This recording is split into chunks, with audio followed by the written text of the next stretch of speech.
போராட்டத்திற்கு வந்து இப்படி ஒரு 50 பேர் 40 பேர் 100 பேர் வந்து ஒரு எழுச்சி கூட்டத்தில் உட்கார்ந்து இப்படி பேசினால் இந்த உரிமை கிடைச்சிருமா? நம்மளோட வந்து நின்று அவர்கள் போராடுவாங்க. எனவே சார் சார் இல்லை இல்லை இல்லை இல்லை இல்லை சார் சார்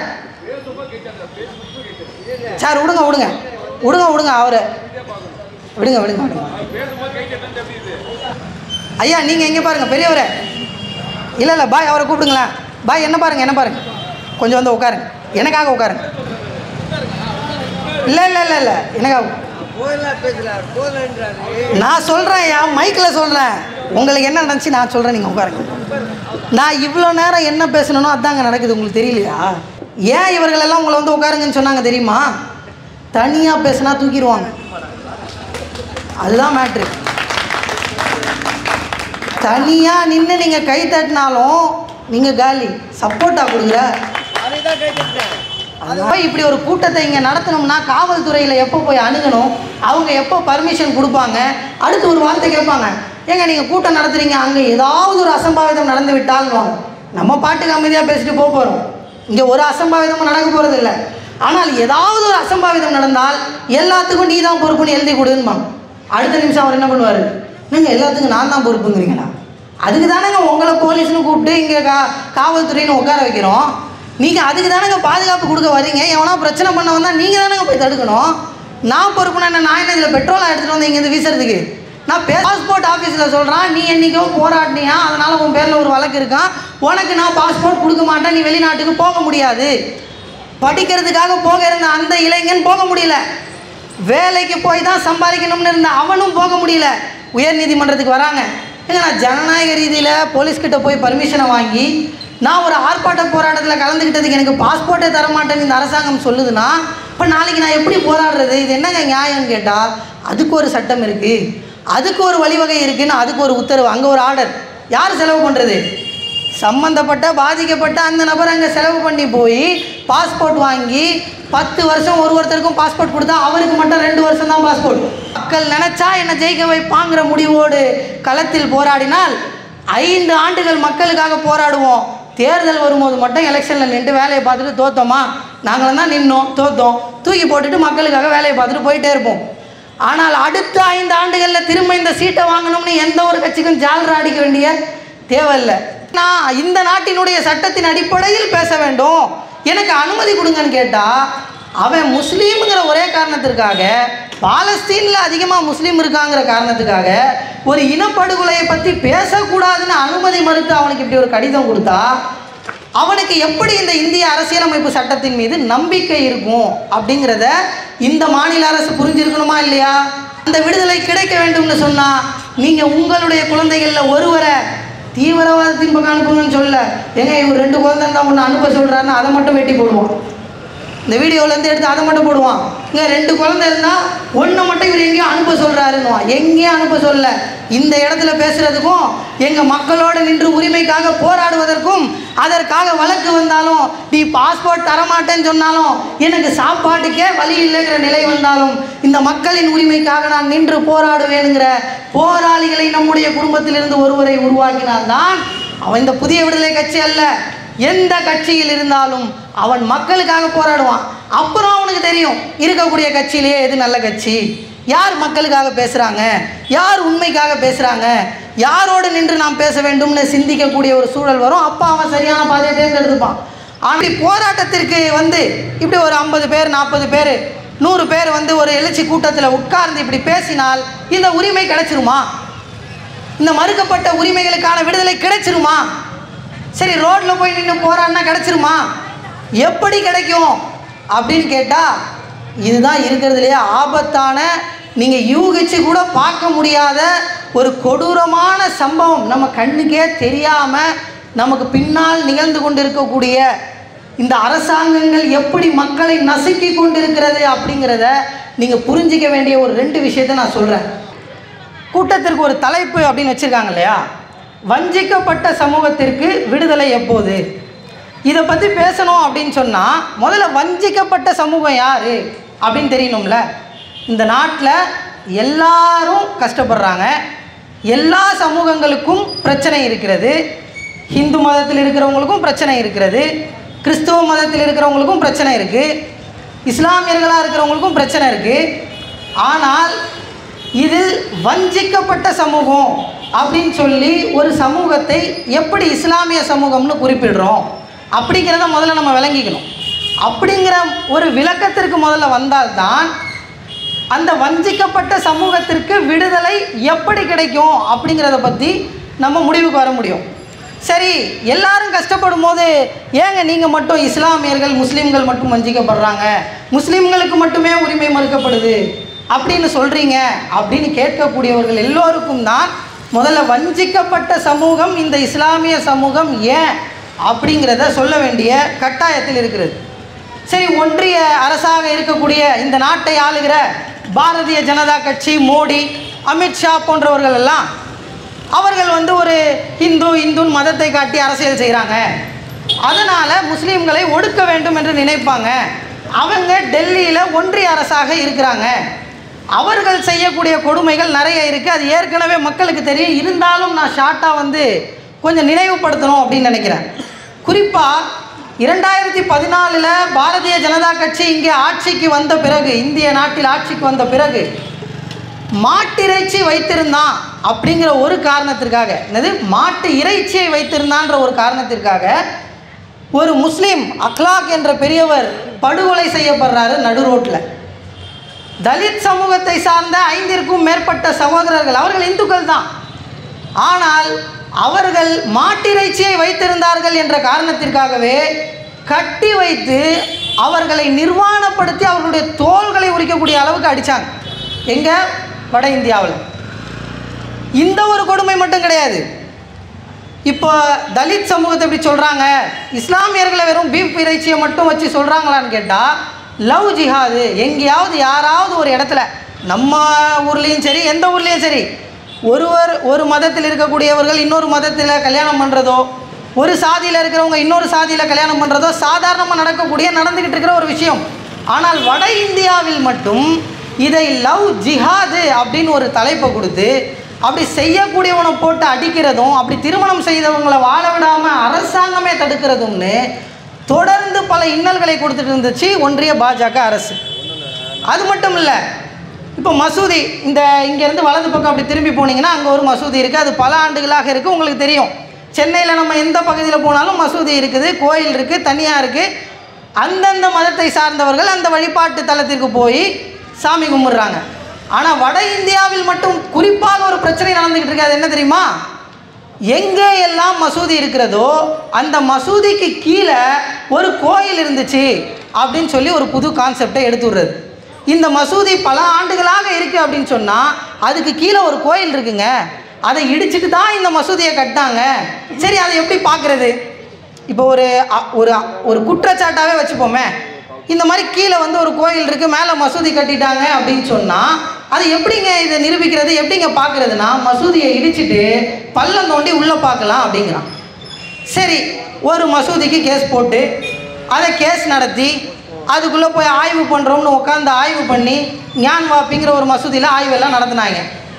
சரி, ஒரு மசூதியோடு விட்டாங்களா அப்படின்னு பார்த்தா மாநிலத்துக்கு ஒவ்வொரு மசூதியாக டார்கெட் வச்சு வட இந்தியாவில் இந்த ஒவ்வொரு மசூதிக்கு கீழேயும் அப்போ ஒரு கோயில் இருந்துச்சு, அது அக்பர் வந்தார், ஹுமாயூன் வந்தார், பாபர் வந்தார், அவங்க காலத்தில் இடிச்சிட்டு தான் மசூதி கட்டினாங்க, இது 300 வருஷமாக இருந்திருந்தாலும் கூட இதுக்கு கீழே இருக்கக்கூடிய கோயிலில் தான் நாங்கள் சாமி கும்பிடுவோன்னு ஒரு குறிப்பிட்ட அரசியல் பிரிவு, எல்லா இந்துக்களும் கிடையாது, அந்த இந்துக்கள்லாம் அவங்கவுங்க ரெகுலராக போகிற அந்த கோயிலுக்கு போய் தான் சாமி கும்பிட்றாங்க. ஆனால் ஒரு குறிப்பிட்ட இந்த சங் பரிவார் பாஜகவை சார்ந்தவர்கள் அந்த இடத்துல போய் அந்த மசூதியை இடிக்கணும்னு ஒரு கேஸை போடுறதும், அந்த இடத்துல கொண்டு போய் கும்பலை சேர்த்து துப்பாக்கி சூடு நடத்தி அதை வன்முறை காடாக மாற்றுறதும்னு அமைதியாக வாழ்ந்து கொண்டிருக்கக்கூடிய ஒரு சூழலை கெடுக்கக்கூடிய ஒரு விஷயத்தை இந்த பாஜகவை சார்ந்த இந்த நிர்வாகிகள், இந்த உறுப்பினர்கள், அந்த கட்சியினுடைய தொண்டர்கள்லாம் செய்கிறாங்க. சரி, வட இந்தியாவில் இவ்வளோ பிரச்சனை போயிட்டுருக்கு. இப்படி போயிட்டுருக்கக்கூடிய வட இந்தியாவில் மட்டும்தான் இந்த பிரச்சனை. தமிழ்நாடு அமைதி மாநிலம், தமிழ்நாட்டில் இந்த மாதிரியெல்லாம் பிரச்சனை இல்லை அப்படின்னு நம்மளும் பேசியிருக்கோம். பல கூட்டங்களில் பல வீடியோக்களில் நீங்களுமே கூட பார்த்ததுண்டு. தமிழ்நாடு வந்து அமைதியான மாநிலம், இங்கே இந்த இந்து முஸ்லீம்ங்கிற வேறுபாடு கிடையாது, இங்கே யார் ஆட்சிக்கு வந்தாலும் முஸ்லீம்களுக்கான உரிமை பாதுகாப்பாக இருக்கும் அப்படின்னு சொல்லி தானே ஓட்டு கேட்டாங்க. கடந்த 2021 இவ்வளோ பெரிய ஸ்வீப்பு திமுக அரசாங்கம் எடுத்ததில்ல. அப்படி எடுத்ததுக்கான காரணம் என்ன? இந்த சிறுபான்மை மக்களுக்கான காப்பாளர்களே நாங்கள் தான் அப்படின்ற ஒரு பிரச்சாரத்தை ஸ்டாலின் அவர்களும் திமுகவில் இருக்கிற ஒருத்தரும் சொல்லித்தானே ஓட்டு கேட்டு சிறுபான்மை மக்களினுடைய மொத்த வாக்குகளையும் பெற்று இன்றைக்கு அரசாங்கத்தில் ஆட்சியில் அமர்ந்து கொண்டிருக்கிறார்கள். ஆனால் இப்படி ஆட்சியில் அமர்ந்திருக்கக்கூடிய இந்த மாநில அரசாங்கம் இந்த இஸ்லாமியர்களுக்கான உரிமையை, இஸ்லாமியர்களுக்கான பாதுகாப்பை இந்த மாநிலத்தில் வழங்கி இருக்கிறதா அப்படின்னு கேட்டால் வெளிப்படையாக வெளியிலேருந்து பார்க்கும்போது ஆமாம் வழங்கிருச்சே அப்படின்னு சொல்லிட்டு போயிடலாம். நான் ஒரு 5 நிகழ்வை மட்டும் சொல்கிறேன். எங்கே நடந்தது? இவ்வளோ நேரம் சொன்னதெல்லாம் வட இந்தியா, ராஜஸ்தான்லேயோ மத்திய பிரதேஷ்லேயோ குஜராத்லேயோ ராஜஸ்தானில் அங்கெல்லாம் நடந்த சம்பவங்களை சொன்னீங்க. அது ஓகே, அங்கெல்லாம் அப்படி தாங்க இருக்கும், நம்ம மாநிலம் அப்படி இல்லையேன்னு கேட்டால் இந்த மாநிலத்தில் இந்த அரசாங்கம், இந்த காவல்துறை, இந்த உளவுத்துறை இங்கே என்ன செய்தது அப்படிங்கிற ஒரு 5 நிகழ்வு மட்டும் நான் உங்கள்கிட்ட சொல்லணும் அப்படின்னு நினைக்கிறேன். அதை நீங்கள் உன்னிப்பாக கவனிக்க வேண்டும். நம்முடைய நாட்டில் வந்து பொதுவாக இந்த இந்திய அரசியலமைப்பு சட்டம் அப்படின்னு டாக்டர் பாபா சாஹேப் அம்பேத்கர் அவர் கொண்டு வந்த சட்டம். ஏன்னா இந்தியாவிலிருந்து பாகிஸ்தான் ஒரு நாடு போன அப்புறம் இந்த நாட்டில் முஸ்லிம்கள், இந்துக்கள், கிறிஸ்துவர்கள் எல்லோரும் ஒற்றுமையாக வாழ்வதற்கான சம உரிமையை இந்த இந்திய அரசியலமைப்பு சட்டம் தான் வழங்குகிறது அப்படின்னு சொல்லி நம்ம கையில் கொடுத்துருந்தாங்களே அந்த இந்திய அரசியலமைப்பு சட்டம், அதை கையில் வச்சு தான் ஒரு எம்பி பாராளுமன்ற உறுப்பினராக முடியும், ஒரு எம்எல்ஏ சட்டமன்ற உறுப்பினராக முடியும். அப்படிப்பட்ட இந்த இந்திய அரசியலமைப்பு சட்டம் வழங்கி இருக்கிற பேச்சுரிமை, கருத்துரிமைன்னு ஒன்று இருக்குல்ல. இன்றைக்கி இந்த ஸ்டேஜ் போட்டு இங்கே பேசுகிறோம்னா இது இந்திய அரசியலமைப்பு சட்டம் கொடுத்துருக்கக்கூடிய பேச்சுரிமை.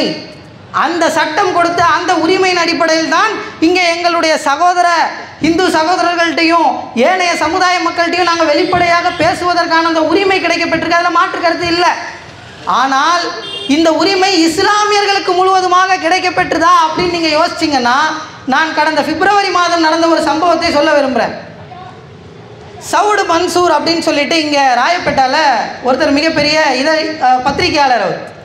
அவங்க என்ன பண்ணுறாங்கன்னா, இப்போ நீங்கள் நியூஸ்லலாம் பார்த்துருப்பீங்க, இஸ்ரேல் பாலஸ்தீனில் கொத்து கொத்தாக குழந்தைகள்லாம் சாவுறாங்க, அந்த இஸ்ரேலுக்கும் பாலஸ்தீனத்துக்கும் போர் நடந்து கொண்டிருக்கிறது, அங்கே மக்கள் இப்படி செத்து மடிந்து கொண்டிருக்கிறார்களே அப்படின்னு சொல்லி நிறைய வீடியோலாம் நீங்கள் பார்த்துருப்பீங்க. இந்த மாதிரி போர் நடக்கும்போது எப்படி நம்முடைய இலங்கையில் சிங்களத்தவர்கள் தமிழர்களை இனப்படுகொலை செய்தார்களோ, பெண்கள் வாருக்குன்னு சொல்லி ஒரு வரைமுறை இருக்குது. ஒரு போர் என்று சொன்னால் அதற்கென்று ஒரு வரைமுறை இருக்குது. எப்படி வந்து பெண்களை நடத்த வேண்டும், குழந்தைகளை நடத்த வேண்டும்னு, அப்படி அதை சரிவர செய்யாமல் ஒரு போரை நிகழ்த்தினால் அதற்கு பெண் தான் இனப்படுகொலை. அரசாங்கமே செய்கிற இனப்படுகொலை. இந்த இனப்படுகொலையை தான் இலங்கையிலே ஈழத்தமிழர்களிடத்திலே நடத்தியது சிங்கள அரசு. நாம் எல்லோரும் கண்டித்தோம், அதற்காக ஆர்ப்பரித்தோம், போராடினோம், அழுதோம் கூட. அப்படி இதே உலகத்தில் இருக்கக்கூடிய ஒரு பாலஸ்தீனுங்கிற ஒரு சிறிய ஒரு நாட்டை அமெரிக்காங்கிற பெரிய நாடுகளை கையில் வச்சுக்கிட்டு இஸ்ரேலுங்கிற அதே குட்டி நாடு மிகப்பெரிய இனப்படுகொலையை நடத்தி ஒரு அப்பட்டமான குழந்தைகள் எல்லாம் கொன்றுகிட்டு இருக்க.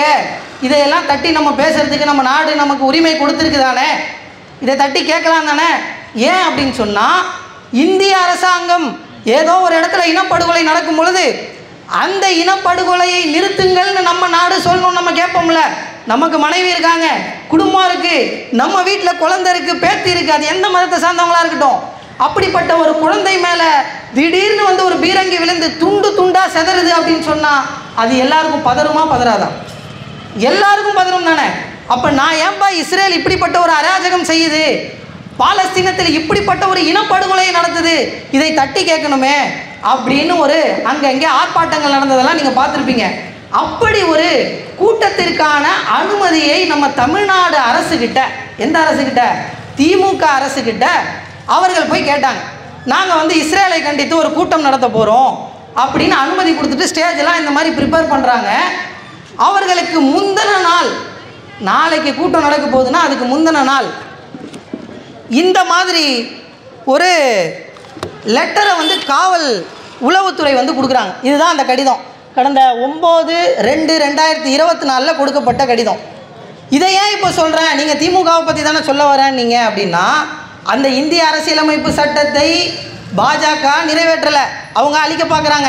காங்கிரஸ் அதை தூக்கி காட்டி இதை நாங்கள் நிலைநிறுத்துவோம்னு சொல்கிறாங்க. இந்தியாங்கிற கூட்டணியில் இருக்கிற தமிழ்நாடு மாநிலத்தில் ஆளக்கூடிய திமுக அரசு நாங்கள் இந்திய அரசியலமைப்பு சட்டத்தை பாதுகாப்போம்னு சொல்கிற இந்த அரசாங்கம் இப்படி ஒரு கடிதத்தை அந்த கூட்டத்தார்களுக்கு கொடுத்தது. அதில் 3 காரணத்தை சொல்லி அந்த கூட்டத்தை ரத்து செய்கிறாங்க. என்ன 3 காரணம் தெரியுமா? அதில் முதல் காரணம், நீங்கள் பேசக்கூடிய பிரச்சனைங்கிறது வெளிநாடு சம்மந்தப்பட்டது, இந்தியா சம்மந்தப்பட்டது கிடையாது, அதனால் வெளிநாடு சம்மந்தப்பட்ட பிரச்சனையை இங்கே பேசக்கூடாது அப்படிங்கிறது ஒன்று. இரண்டாவது, இஸ்ரேல் பாலஸ்தீனுங்கிற நாடை மதமே நாங்கள் பார்க்க மாட்டோம், நாங்கள் நாத்திகர்கள் அப்படின்னு சொல்லக்கூடிய இந்த திமுக அரசு பாலஸ்தீனத்தை முஸ்லீம் நாடுன்னும் இஸ்ரேலை கிறிஸ்டின் நாடுன்னும் கட்டமைச்சு அது இரு மதங்களுக்குள்ளே இருக்கக்கூடிய பிரச்சனை அப்படிங்கிற பாயிண்ட் யார் சொல்லியிருக்கா? இந்த அரசாங்கம் சொல்லியிருக்கு. 2 நாட்டில் போர் நடக்குது, அதை 2 மத போர் மாதிரி எடுத்துகிட்டு வந்து காட்டி அது ஒரு காரணம். மூன்றாவது, சாதாரணமாக சொல்கிறேன், நீங்கள் கூடியிருக்கிற இடத்துல பிரச்சனை இருக்குது அப்படிங்கிறது. இப்போ நாங்கள் இந்த அரசியலமைப்பு சட்டத்தை எடுத்துகிட்டு போய் ஒவ்வொரு முஸ்லீம் இளைஞர்கள்ட்டையும் காட்டுறோம், நமக்கு இந்த நாட்டில் சம உரிமை இருக்கிறது, இந்த நாடு நம்மை பாதுகாக்கிறது, நாம் இங்கே முழுமையாக போராடுவதற்கும் வாழ்வதற்குமான அடிப்படை உரிமை இந்த நாடு வழங்கி இருக்கிறது, யாரும் தீவிரவாதத்தின் பக்கம் ஒருபோதும் போகக்கூடாது. ஏன்னா ஆங்காங்க என்ன சொல்கிறான், முஸ்லீம்னாலே தீவிரவாதி, ஏதாவது கொஞ்சம் ஆக்ரோஷப்பட்டு பேசினாலே இவன் பின்னாடி ஏதாவது பேக்ரவுண்ட் இருக்கும், இவன் குண்டு வச்சிருவான் அப்படின்னு எப்படிலாம் கிளப்பி விட்றாங்க. அப்போ அப்படிப்பட்ட அந்த தீவிரவாதத்தின் பக்கம் நாம் போக வேண்டியதே கிடையாது, இந்த நாடு நமக்கு முழுமையான உரிமை கொடுத்துருக்கிறது அப்படின்னு நம்ம எடுத்துகிட்டு போய் இந்த அரசியலமைப்பு சட்டத்தை காட்டி ஒவ்வொரு இளைஞர்கள்ட்டையும் சொல்கிறோம். ஆனால் அப்படிப்பட்ட ஒரு இளைஞரில் இருக்கிற 3 பேர் இப்படி போய் நான் இந்த நாட்டினுடைய சட்டத்தின் அடிப்படையில் பேச வேண்டும், எனக்கு அனுமதி கொடுங்கன்னு கேட்டால், அவன் முஸ்லீம்ங்கிற ஒரே காரணத்திற்காக, பாலஸ்தீனில் அதிகமாக முஸ்லீம் இருக்காங்கிற காரணத்துக்காக ஒரு இனப்படுகொலையை பற்றி பேசக்கூடாதுன்னு அனுமதி மறுத்து அவனுக்கு இப்படி ஒரு கடிதம் கொடுத்தா அவனுக்கு எப்படி இந்த இந்திய அரசியலமைப்பு சட்டத்தின் மீது நம்பிக்கை இருக்கும் அப்படிங்கிறத இந்த மாநில அரசு புரிஞ்சிருக்கணுமா இல்லையா? சரி, ஒரு கூட்டம் போட கேட்டாங்க, அந்த கூட்டத்துக்கான அனுமதியை மறுத்ததோடு இந்த பிரச்சனை முடிஞ்சானா நான் பின்னால் அதை பற்றி சொல்கிறேன். அந்த அனுமதிக்கு கடிதம் கொடுத்த சவுடு மன்சூருங்கிறவரையும் அவருடைய 3 ஆண் பிள்ளைகளும் 4 பேரும் கடந்த 6 மாதத்திற்கு மேலாக புழல் சிறையில் இருக்காங்க. எதுக்கு? அவர்கள் தான் ISIS கிட்டலாம் லிங்க் வச்சிருக்கிற தீவிரவாதிகள் அப்படின்னு சொல்லி அவங்கள கைது பண்ணி இவர்கள் இத்தனைக்கு அதில் ஹமீது ஹுசேன்ட்டு ஒருத்தர் இருக்கார், அந்த சவுடு மன்சூர் அவருடைய மகன். அவர் யாருன்னா அண்ணா பல்கலைக்கழகத்தில் டாக்டரேட், இன்ஜினியரிங்கில் டாக்டரேட் பெற்றவர். எல்லாரும்லாம் வாங்க முடியாது, அதை அவ்வளோ படித்து டாக்டரேட் ஆகியிருக்கக்கூடிய ஒருத்தர் அரசியல் களத்தில் வந்து பேசணும்னு சொன்னால் இவன் தீவிரவாதி அப்படின்னு சொல்லி அந்த குடும்பத்தில் இருக்கக்கூடிய 4 ஆண் மக்களையும் 4 ஆண்களையும், ஆண்கள்னா என்னது, அந்த வீட்டில் இருந்த 4 ஆம்பளைங்களையுமே கொண்டு போய் சிறையில் அடைச்சி அவர்கள் தீவிரவாதின்னு தந்தி டிவி எல்லாத்துலேயும் நியூஸை போட்டு இன்னைக்கு சிறையில் இருந்து கொண்டு இருக்கிறார்கள். யார் இந்த வழக்கு போட்டது? மத்திய பாஜக அரசா? இதே தமிழ்நாட்டில் இருக்கக்கூடிய எல்லோருக்கும் உரிமை வழங்கக்கூடிய இந்த திமுக அரசு தான். அப்போ உங்கள்கிட்ட வந்து அனுமதி கேட்டு ஒரு கூட்டம் நடத்தணும்னு சொன்ன அந்த நபர்களை எடுத்துகிட்டு போய் இந்த மாதிரி சிறையில் அடைச்சி தீவிரவாதம்னு சொல்கிறது இது நியாயமா? அவர்கள் முஸ்லீம்கள்ன்ற ஒரே காரணத்திற்காக அவர்களை இப்படி சிறையில் அடைத்திருக்கிறது நியாயமா அப்படிங்கிறத கேட்குறோம். இது ஒரு சம்பவம். இரண்டாவதாக ஒன்றை சொல்ல விரும்புகிறேன். நம்ம காவல்துறையில் இங்கே இருப்பாங்க, நீங்கள் பல இடங்களில் பாதுகாப்புக்காகலாம் வந்தவங்களெல்லாம் பார்த்துருப்பீங்க. சபரிமலைக்கு போனாங்க அப்படின்னு சொன்னால் யூனிஃபார்ம் போட்டிருப்பாங்க, டியூட்டிக்கு வருவாங்க, தாடி விட்டுருப்பாங்க, கொஞ்சம் மணி இருக்கும். சில நேரங்களில் சில காவலர்கள் வந்து மாலை போட்டிருந்தா என்ன பண்ணுறதில்ல, செருப்பு ஷூவோ போட மாட்டாங்க. அவங்களெல்லாம் நீங்கள் பார்த்தது உண்டு. ஏன்னா அது அவங்களுடைய வழிபாட்டு உரிமை. மாலை போட்டால் இப்படி இருக்கணுங்கிறது அந்த மதத்தினுடைய நம்பிக்கை. அதனால் அவர் யூனிஃபார்மில் இருந்தாலும் கூட, போலீஸாக இருந்தாலும் கூட, அந்த மாலை போட்டிருக்கக்கூடிய அந்த சமயத்தில் அவருடைய வழிபாட்டுக்கு உட்பட்டு அவர் செருப்பு போடாமல் இருப்பார், தாடி வளர்ப்பார். ஓகே தானே? எல்லாருக்குமே இது ஓகேவான விஷயந்தான். ஆனால் மதுரையில் ஆயுதப்படையில் காவலராக இருக்கக்கூடிய அப்துல் காதர் இப்ராஹிம் அப்படின்னு ஒருத்தர், தமிழ்நாட்டில். இவர் ஆயுதப்படையில் இருக்கிறார். இவர் வந்து மெக்காவுக்கு போவாங்க. இப்போ இங்கே மாலை போட்டாங்க இல்லையா, அந்த மாதிரி முஸ்லீம்கள் வந்து ஹஜ் யாத்திரை செய்கிறதுக்காக மெக்காவுக்கு போவாங்க. அப்படி மக்காவுக்கு போகணும் அப்படின்னு காவலர் டிஜிபி கிட்ட போய் ஒரு கடிதம் கொடுக்குறாரு. எனக்கு 1 மாதம் விடுமுறை வேணுங்க, நான் வந்து என்னுடைய புனித பயணம் செய்ய போகிறேன் அப்படின்னு அனுமதி கொடுக்குறாங்க. அவர் புனித பயணம் போய் செய்கிறாரு. மக்காவில் போய் மதீனாவெல்லாம் பார்த்துட்டு திரும்ப தமிழ்நாட்டுக்கு வராரு. அங்கே வந்து ஒரு 40 நாள் நடைப்பயணம் செஞ்சதுனால அவர் காலில் கொஞ்சம் வலி. அதனால் வந்த உடனே அங்கே இருக்கக்கூடிய போலீஸ் ஸ்டேஷன் அவர் உயர் அதிகாரிகிட்ட போய், ஐயா நான் வந்து இந்த மாதிரி புனித பயணம் போயிட்டு வந்தேன், எனக்கு வந்து காலில் ரொம்ப இன்ஃபெக்ஷன் இருக்குது, மேற்கொண்டு ஒரு 10 நாள் மட்டும் எனக்கு விடுமுறை கொடுங்க, நான் கொஞ்சம் ஓய்வு எடுத்துகிட்டு வரணும் அப்படின்னு கேட்குறாரு. அதுக்கு அங்கே இருந்த ஒரு உயர் அதிகாரி என்ன பண்ணுறாரு, நீ என்ன இவ்வளோ பெரிய தாடி விட்டுருக்க, உனக்கு யார் இந்த உரிமையை கொடுத்தது அப்படின்னு கேட்குறாரு. இவர் சொல்கிறாரு, நான் அப்பத்துலேருந்தே தாடி வச்சுட்டு தாங்க இருக்கேன், இப்போ மக்காவுக்கு போயிட்டு வந்ததுனால கொஞ்சம் நீளமாக இருக்குது, நான் தான் டியூட்டியில் ஜாயின் பண்ணலையே, இனிமேல் தானே அதை ட்ரிம் பண்ணணுமோ என்ன செய்யணுமோ அதெல்லாம் பண்ணணும், அப்படின்னா உனக்கு விடுமுறை கிடையாது அப்படின்னு ரத்து பண்ணுறாங்க. ஆனால் இவரால் நடக்கவே முடியாது. அதனால் லீவ் போட்டு இவர் வீட்டில் இருந்துட்டார். இதெல்லாம் நடந்தது எப்போ தெரியுமா, அதிமுக எடப்பாடி அவர்களுடைய ஆட்சி காலத்தில் நடந்து முடிஞ்சு. 2021 அவருக்கு வழக்கமாக கிடைக்க வேண்டிய ப்ரமோஷன் கிடைக்கிது. அவர் போலீஸில் கிரேட் 2 அப்படின்னு சொல்லக்கூடிய ஒரு ப்ரமோஷனுக்கு போகிறாரு, பணியில் சேர்ந்து இருக்கிறார். அந்த நேரத்தில் ஒரு என்கொயரியை போட்டு, நீ அப்போ 10 நாள் சொல்லாமல் கொள்ளாமல் லீவ் எடுத்த, நீ இன்னமும் தாடி வளர்த்துட்ருக்க, அப்படி நீ வளர்த்துக்கிட்டு இருக்கிறதுனால உங்களுக்கு நான் தண்டனை கொடுக்குறேன்னு டிபார்ட்மெண்ட் ரீதியாக ஒரு தண்டனையை கொடுக்குறாங்க. பொதுவாக உனக்கு 3 வருஷத்துக்கு பென்ஷன் கிடையாது, இல்லை உனக்கு ஊதிய உயர்வு கிடையாதுன்னு அந்த காவலருக்கு அந்த போலீஸ்காருக்கு சொல்கிறாங்க. அவர் என்ன பண்ணுறாரு, சரி அப்படியா நியாயமான முறையில் போயிட்டு உயர்நீதிமன்றத்தில் ஒரு வழக்கு போடுறாரு. ஐயா நான் வந்து மக்காவுக்கு புனித பயணம் போயிட்டு வந்தேன், இப்படி எல்லாரும் சாமி கும்பிட போகிறது தானே, நான் ஹஜ்ஜுக்கு போயிட்டு வந்தேன்ற காரணத்துக்காக எனக்கு இந்த மாதிரி பண்ணுறது நியாயம் இல்லையேன்னு வழக்கு போட்டால், அந்த வழக்கில் அவருக்கு கொடுக்கப்பட்ட தண்டனையை குறைத்து இந்த மாதிரி செய்யக்கூடாதுன்னு நீதிமன்றம் சொல்லுது. இது சொன்ன காரணத்தை மனசில் வச்சுக்கிட்டு இவர் மீண்டும் போய் அந்த இடத்துல விடுமுறைக்கு வேற ஒரு நிகழ்வில் விடுமுறை கேட்க போகிறாரு. உனக்கு என்ன விடுமுறை கொடுக்க வேண்டியிருக்கு, இன்னும் நீ தாடி எடுக்கலையான்னு சொல்லி அந்த இடத்துல இவர் இன்ஸ்பெக்டரை போட்டு திட்டினாரு. அந்த ரூமுக்குள்ளே தரக்குறைவாக உயர் அதிகாரியை பேசினாருன்னு அவங்களே ஃப்ரேம் பண்ணி அவரை வேலையிலேருந்தே நேரம் தூக்கியாச்சு. சஸ்பெண்டு கிடையாது. என்ன கிடையாது, டிஸ்மிஸுக்கும் சஸ்பெண்டுக்கும் வித்தியாசம் தெரியுமா? மிகப்பெரிய தவறை செய்த காவலர்களுக்கு கூட எடுத்த உடனே நம்ம நியூஸில் பார்க்கும்போது என்ன வரும், சஸ்பென்ஷனில் இருக்காரு, விசாரிச்சுட்டு அடுத்து டிஸ்மிஸ் ஆகும் அப்படின்வாங்க. டிஸ்மிஸ் கொடுக்கணுமா வேணாமா? ஆனால் எடுத்த உடனே வேலையிலேருந்து தூக்குறாங்க. வேலை போயிடுச்சு. நேராக திரும்ப நீதிமன்றத்துக்கு போகிறார்.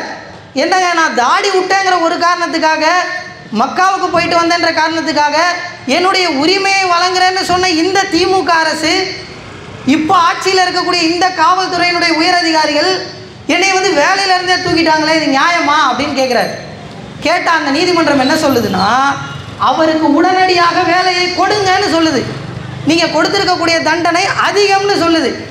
அப்போ அந்த அப்துல் காதர் இப்ராஹிம் உடனே என்னை வேலையை சேர்த்துக்கங்கன்னு சொன்னால், இப்போ வரைக்கும் அவரை வேலையில் பணியில் அமர்த்தலை. அவரும் சட்ட ரீதியாக போராடி கொண்டு தான் இருக்கிறாரு. இத்தனைக்கே அவர் போலீஸ்கார் தான். ஆனால் ஏன் அவருக்கு இந்த நிலைமை?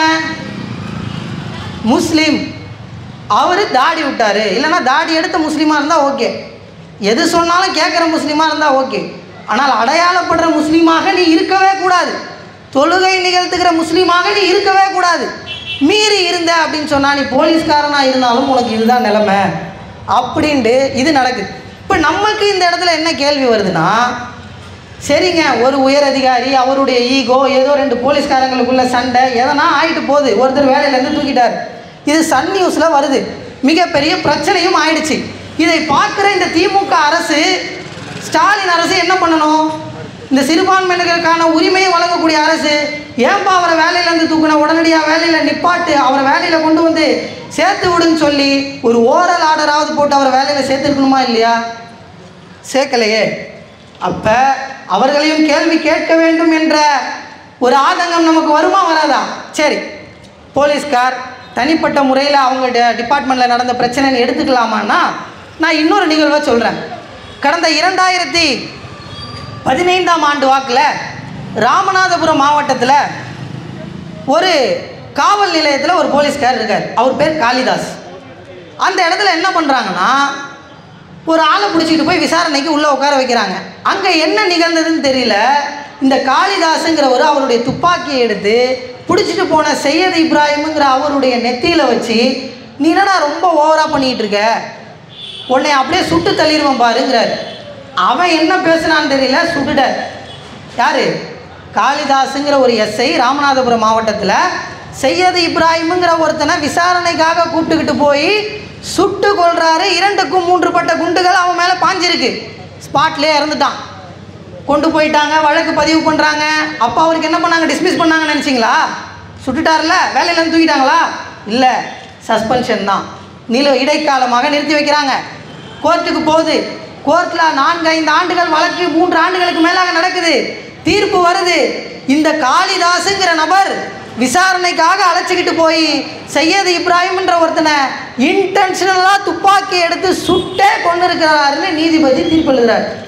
அது ஏதோ தற்காப்புக்காக நடந்ததில்லை, அவர் சுட்டு தான் கொன்னார் அப்படின்னு தீர்ப்பு கொடுத்து அவருக்கு தண்டனை கொடுக்குறாங்க. 2 வருஷம் ஆயுள் தண்டனை வழங்கி அவருக்கு ₹1,00,000 அதில் அபராதமும் போடுறாங்க. இப்போ இந்த சம்பவம் நடந்தப்போ திமுக ஆட்சியில் இல்லை, ஒத்துக்கிறோம். அப்போ அதிமுக ஆட்சி தான், எல்லாம் நடந்து முடிஞ்சு. ஆனால் அந்த எஸ்ஐக்கு கொடுக்கப்பட்ட அந்த தண்டனை இருக்கிறதே, அதை எதிர்த்து அவர் மதுரை உயர்நீதிமன்றத்தில் அப்பீல் போகிறாரு. அப்படி அப்பீல் போகும்போது அந்த உயர்நீதிமன்றத்தில் அவருக்கு இவர் செய்தது தவறு இல்லை, அது தற்காப்பு தான் அப்படின்னு சொல்லி விடுதலை அப்படின்னு கொடுக்குறாங்க. எங்கே? மதுரை உயர்நீதிமன்றத்தில். அப்போ ஒரு மாவட்ட நீதிமன்றம் 3 வருஷமாக வழக்கை நடத்தி இவன் வேணும்னு தான் துப்பாக்கி எடுத்து ஒருத்தனை கொன்னா அப்படின்னு சொல்லுது. ஆனால் உயர்நீதிமன்றத்தில் அந்த காளிதாஸுங்கிற எஸ்ஐ போய் ஈஸியாக விடுதலை ஆயிடுறாரு. அந்த இடத்துல எதிர்க்க வேண்டிய தமிழக அரசு, தற்போது இருக்கிற தமிழக அரசு, அந்த சையத் இப்ராஹிமுக்கு நியாயத்தையோ நீதியையோ அல்லது உரிய இழப்பீடையோ பெற்றுக் கொடுத்துச்சா அப்படின்னு கேட்டால் இல்லை. அப்போ இதை நாம் கேள்வி கேட்கணுமா இல்லையா? சரி, இது 2வது சம்பவம். 3வதாக இந்த ஹிஜாப் அப்படின்னு சொல்லி நிறைய பெண்கள் எல்லாம் போடுவாங்க இஸ்லாமியர்கள். இந்த மாதிரி ஹிஜாப் கட்டிக்கிட்டு இருக்கக்கூடிய பெண்களை பார்த்தா இந்த எப்படி பாயெல்லாம் தீவிரவாதி அப்படின்னு சொல்கிறாங்களோ அதே மாதிரி இந்த புர்கா போட்ட பெண்களையும் சில பேர் வந்து இவங்கெல்லாம் தீவிரவாதி, முஸ்லீம்னாலே தீவிரவாதின்னு சொல்கிறாங்களே, அதனால் மாற்று மதத்தில் இருக்கக்கூடிய நம்முடைய இந்து சகோதரர்கள்ட்டெல்லாம் இது வந்து வெறும் பர்தா தாங்க, இது வெறும் துணி தாங்க, இதை யார் வேண்டுமானாலும் போடலாம், யார் வேணாலும் கடையில் வாங்கி போடலாம், நீங்கள் வேணும்னா உங்களுக்கு விருப்பம் இருந்தால் ட்ரை பண்ணி பாருங்கள் அப்படின்னு ஒரு இடத்துல நின்று ஒரு அனஸுங்கிற ஒரு இளைஞர் வந்து கோயம்புத்தூரில் சொல்கிறார். சொன்ன உடனே அங்கே காலேஜ் படிச்சுட்டு அம்மாவோட, யார் அம்மாவும் பொண்ணும் அந்த வழியாக வர்றாங்க. இது என்னங்க பண்ணிக்கிட்டு இருக்கீங்க, வீடியோலாம் ஷூட் பண்ணுறீங்களேன்னு கேட்டால், இல்லைங்க இதுக்கு பேர் ஹிஜாப்னு சொல்லுவோம், இப்படி ஸ்கார்ஃப் போடுவாங்க முஸ்லீம் பெண்கள், நீங்கள் கூட இதை வேணும்னா ட்ரை பண்ணி பார்க்கலாம், இதுக்கும் தீவிரவாதத்துக்கும் சம்மந்தம் கிடையாது, சும்மா நீங்கள் போட்டு பார்க்கணுன்னா பாருங்கன்னொடனே அவங்க ஆசையாக வாங்கி பரவாயில்லையே நாங்கள் கூட இதெல்லாம் போடணும்னு விருப்பப்பட்டிருக்கோன்னு ஒன் டைமுக்கு வீட்டுக்கு போய் திரும்ப போடுறதில்லை, ஒன் டைமுக்கு அதை போட்டு எங்களுக்கு இது நல்லா இருக்குது, சூட் ஆகுது, ஒரு காஸ்டியூம் மாதிரி இந்த ட்ரெஸ் எங்களுக்கு நல்லா இருக்குது அப்படின்னு அந்த வீடியோவில் பேசுகிறாங்க. இந்த வீடியோவை வெளியிட்டதற்காக இந்த பாஜகவை சேர்ந்த ஒரு 2 பேர் போயிட்டு இந்த இஸ்லாமியர்களாக இருக்கக்கூடியவங்கெல்லாம் ரோட்டில் போயிட்டு வர பொட்டு வச்சுட்டு போகிற இந்து பெண்கள்கிட்டலாம் போய் கட்டாயமாக புர்கா போட்டு விட்றாங்க அப்படின்னு தவறான ஒரு புகாரை கொண்டு போய் காவல் நிலையத்தில் கொடுக்குறாங்க. சரி, காவல் நிலையத்தில் கொடுத்தாங்க, அது வரையும் ஓகே. விசாரிக்கணுமா இல்லையா, என்ன நடந்துச்சுன்னு அந்த வீடியோவை பார்க்கணுமா இல்லையா? நேரடியாக அந்த பையனையும் அதில் இருந்த இன்னொருத்தரையும் சிறையில் கொண்டு போய் வழக்கு போட்டு அடைக்குது இதே மாநில அரசு. எதுக்கு? இந்த ஹிஜாபை நீங்கள் போட்டு பார்க்குறீங்களா அப்படின்னு கேட்டதுக்கும் அந்த ஹிஜாபை போட்டு பார்த்ததுக்கும் இப்படிப்பட்ட ஒரு சிறை தண்டனை. இது என்னங்க நியாயம்? நான் வந்து ஒரு நபர் வந்துட்டுருக்காரு, என் ஃப்ரெண்டு, ஏங்க இந்த கர்ச்சீப் நல்லாயிருக்கும் யூஸ் பண்ணி பார்க்குறீங்களான்னு கேட்குறேன். அந்த மாதிரி ஒரு விஷயம் கேட்குறேன். அவரு வந்து ஆமாம் எனக்கு உடன்பாடு இருக்குது, நான் போடுறேன், எந்த கட்டாயமும் இல்லை, வாங்குறாரு போடுறாரு. இதை வந்து ஹிஜாப் சேலஞ்சு நடத்தினார்னு சொல்லி சிறையில் அடைக்கக்கூடிய அளவுக்கு வழக்கு போட்டு உள்ளே தள்ளுறீங்களே அப்படின்னு பார்த்தா 60 நாட்களுக்கும் மேலாக சிறையில் இருந்து தான் அந்த பையன் வெளியே வந்தான். என்ன பண்ணான்? ஒரு வீடியோ மட்டும்தான் எடுத்து போட்டான். சரி, இதே மாதிரி அதே ஆர்எஸ்எஸ்ஐ சார்ந்த பாஜகவை சார்ந்த ஒரு நபர் இஸ்லாமியர்களையும் இந்துக்களுக்கும் சண்டை வர மாதிரி ஒரு ஃபோட்டோ எடுத்து போடுறார் ஃபேஸ்புக்கில். அப்படி போட்டவருக்கு எதிராக ஒரு ஜமாத்திலேருந்து ஒருத்தர் போய் புகார் தர்றாரு. எங்கள் ஏரியாவில் எங்கள் இந்து சகோதரர்களும் நாங்களும் ரொம்ப ஒற்றுமையாக இருக்கோம், சந்தோஷமாக இருக்கோம், அவங்க பாட்டுக்கு எங்களோட ஜாலியாக பேசிகிட்டு இருக்காங்க, இந்த ஆள் சம்மந்தமே இல்லாமல் இப்படி ஒரு ஃபோட்டோவை போட்டு எங்களுக்குள்ள சண்டையை ஏற்படுத்த பார்க்குறான், இது நியாயமா? இவனை தூக்கி சிறையில் போடுங்கன்னு கேட்டால் அவர் மேலே வழக்கு பதிவு பண்ணல, அந்த பிஜேபிக்கார மேலே வழக்கு பதிவு பண்ணல. உடனே இவர் என்ன பண்ணுறாரு, நீதிமன்றத்துக்கு போய் கேட்குறாரு. கேட்டதுக்கப்புறம் நீதிமன்றம் சொல்லுது ஏன் இன்னும் வழக்கு பதிவு பண்ணலன்னு. அங்கே கேட்டதற்கப்புறம் இதே திமுக அரசு அதே பாஜகவை சார்ந்த நபரை வழக்கு போட்டு உள்ளதல். அப்போ ஒரு இஸ்லாமியர்களுக்கும் இந்துக்களுக்கும் நடுவில் மோதல் வர மாதிரி ஒரு பாஜகக்காரன் போட்டால் அவன் மேலே வழக்கு பாயாது, அவன் மேலே கேஸ் போடணும்னா நாங்கள் கோர்ட் வரையும் போய் போராடணும். ஆனால் சாதாரணமாக என் கூட இருக்கக்கூடிய ஒரு இந்து சகோதரன்கிட்ட நீ ஹிஜாப் போடுறியான்னு நான் கேட்டு அவன் விருப்பப்பட்டு போட்டால் அதற்காக என்னையை தூக்கி சிறையில் போடுவோம்னா இங்கே சம உரிமை அப்படிங்கிறது இருக்கிறதா? நான் முதலில் சொன்னோமே, அந்த அரசியலமைப்பு சட்டம் வழங்கிய சம உரிமை இங்கே இஸ்லாமியர்களுக்கு கிடைக்குதா அப்படிங்கிற கேள்வியை தான் கேட்குறோம். அதனால்தான் வஞ்சிக்கப்பட்ட சமூகம் இஸ்லாமிய சமூகம். ஏன் வஞ்சிக்கப்பட்ட சமூகம் அப்படின்னு ஆரம்பித்தோங்கிறதுக்கான விளக்கம் தான் உங்களுக்கு நான் இவ்வளோ நேரம் சொல்லிகிட்டு இருந்தேன்.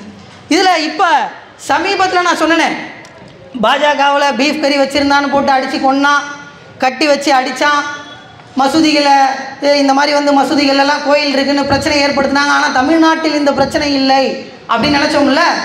கடந்த மாதம் கோயம்புத்தூரில் ஒரு கோயில் போகக்கூடிய வழியில் இருக்கக்கூடிய ஒரு தெருவில் ஒரு இஸ்லாமிய தம்பதிகள் பீஃப் கடையை, இந்த போடா போடுவாங்க இல்லையா, அந்த மாதிரி ஒரு கடையை நடத்துகிறாங்க.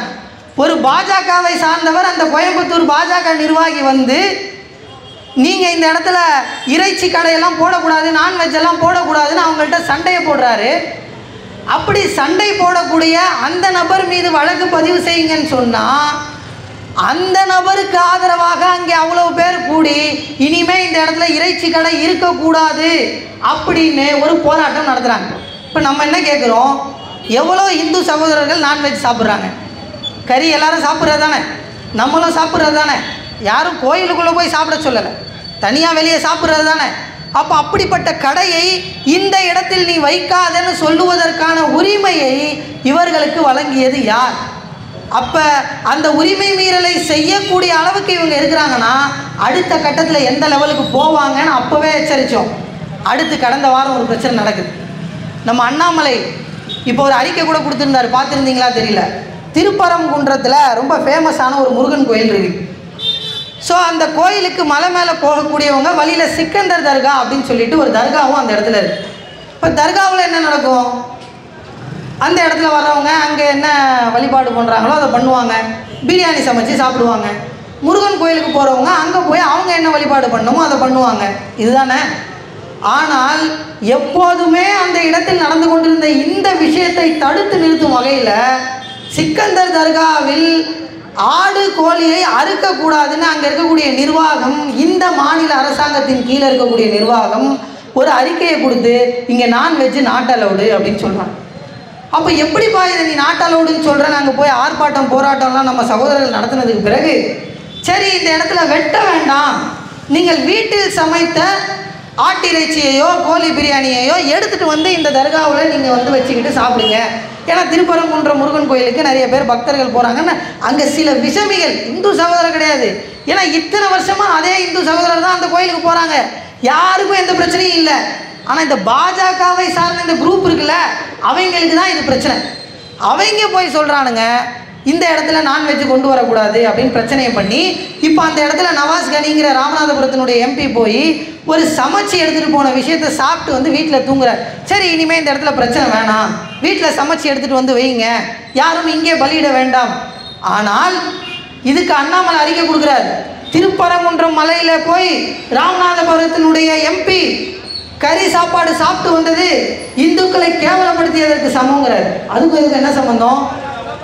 அப்போ இப்படிப்பட்ட ஒரு கொடூரமான அரசியலை இந்த இடத்தில் நிலைநிறுத்துவதற்கான வேலையை செய்து கொண்டிருக்கிறாங்க. முதல்ல நீ ஆட்டுக்கறியோ மாட்டுக்கறியோ ரோட்டில் போடாத, கோயிலுக்கு போகிற வழியில் போடாதன்னு ஆரம்பித்து, ரோட்டில் போடாதன்னு ஆரம்பித்து, இப்போ நீ கொண்டு வந்து சமைச்சதையே சாப்பிடாத அப்படிங்கிற லெவலுக்கு இதே தமிழ்நாட்டில் போகுதுன்னா அடுத்து நீ நான்வெஜ்ஜுங்கிறத யாரெல்லாம் இங்கே கடை வச்சு நடத்துகிறானோ அந்த கடையெல்லாம் இழுத்து மூடு அப்படின்னு சொல்லக்கூடிய அளவிற்கு இங்கே கொடூரமான இந்த விஷயம் பரவலாக போகும். இதை தட்டி கேட்க வேண்டிய அரசாங்கம் வேடிக்கை பார்த்து கொண்டிருக்கிறது அப்படிங்கிறது தான் நம்முடைய குற்றச்சாட்டு. ஏன்னா இங்கே என்ன உணவு உண்ணணும் அப்படிங்கிறது அவனுடைய உரிமை. அது இந்த அரசியலமைப்பு சட்டம் வழங்கி இருக்கக்கூடிய உரிமை. அந்த உரிமையை கேள்வி கேட்கக்கூடிய உரிமை யாருக்குமே கிடையாது.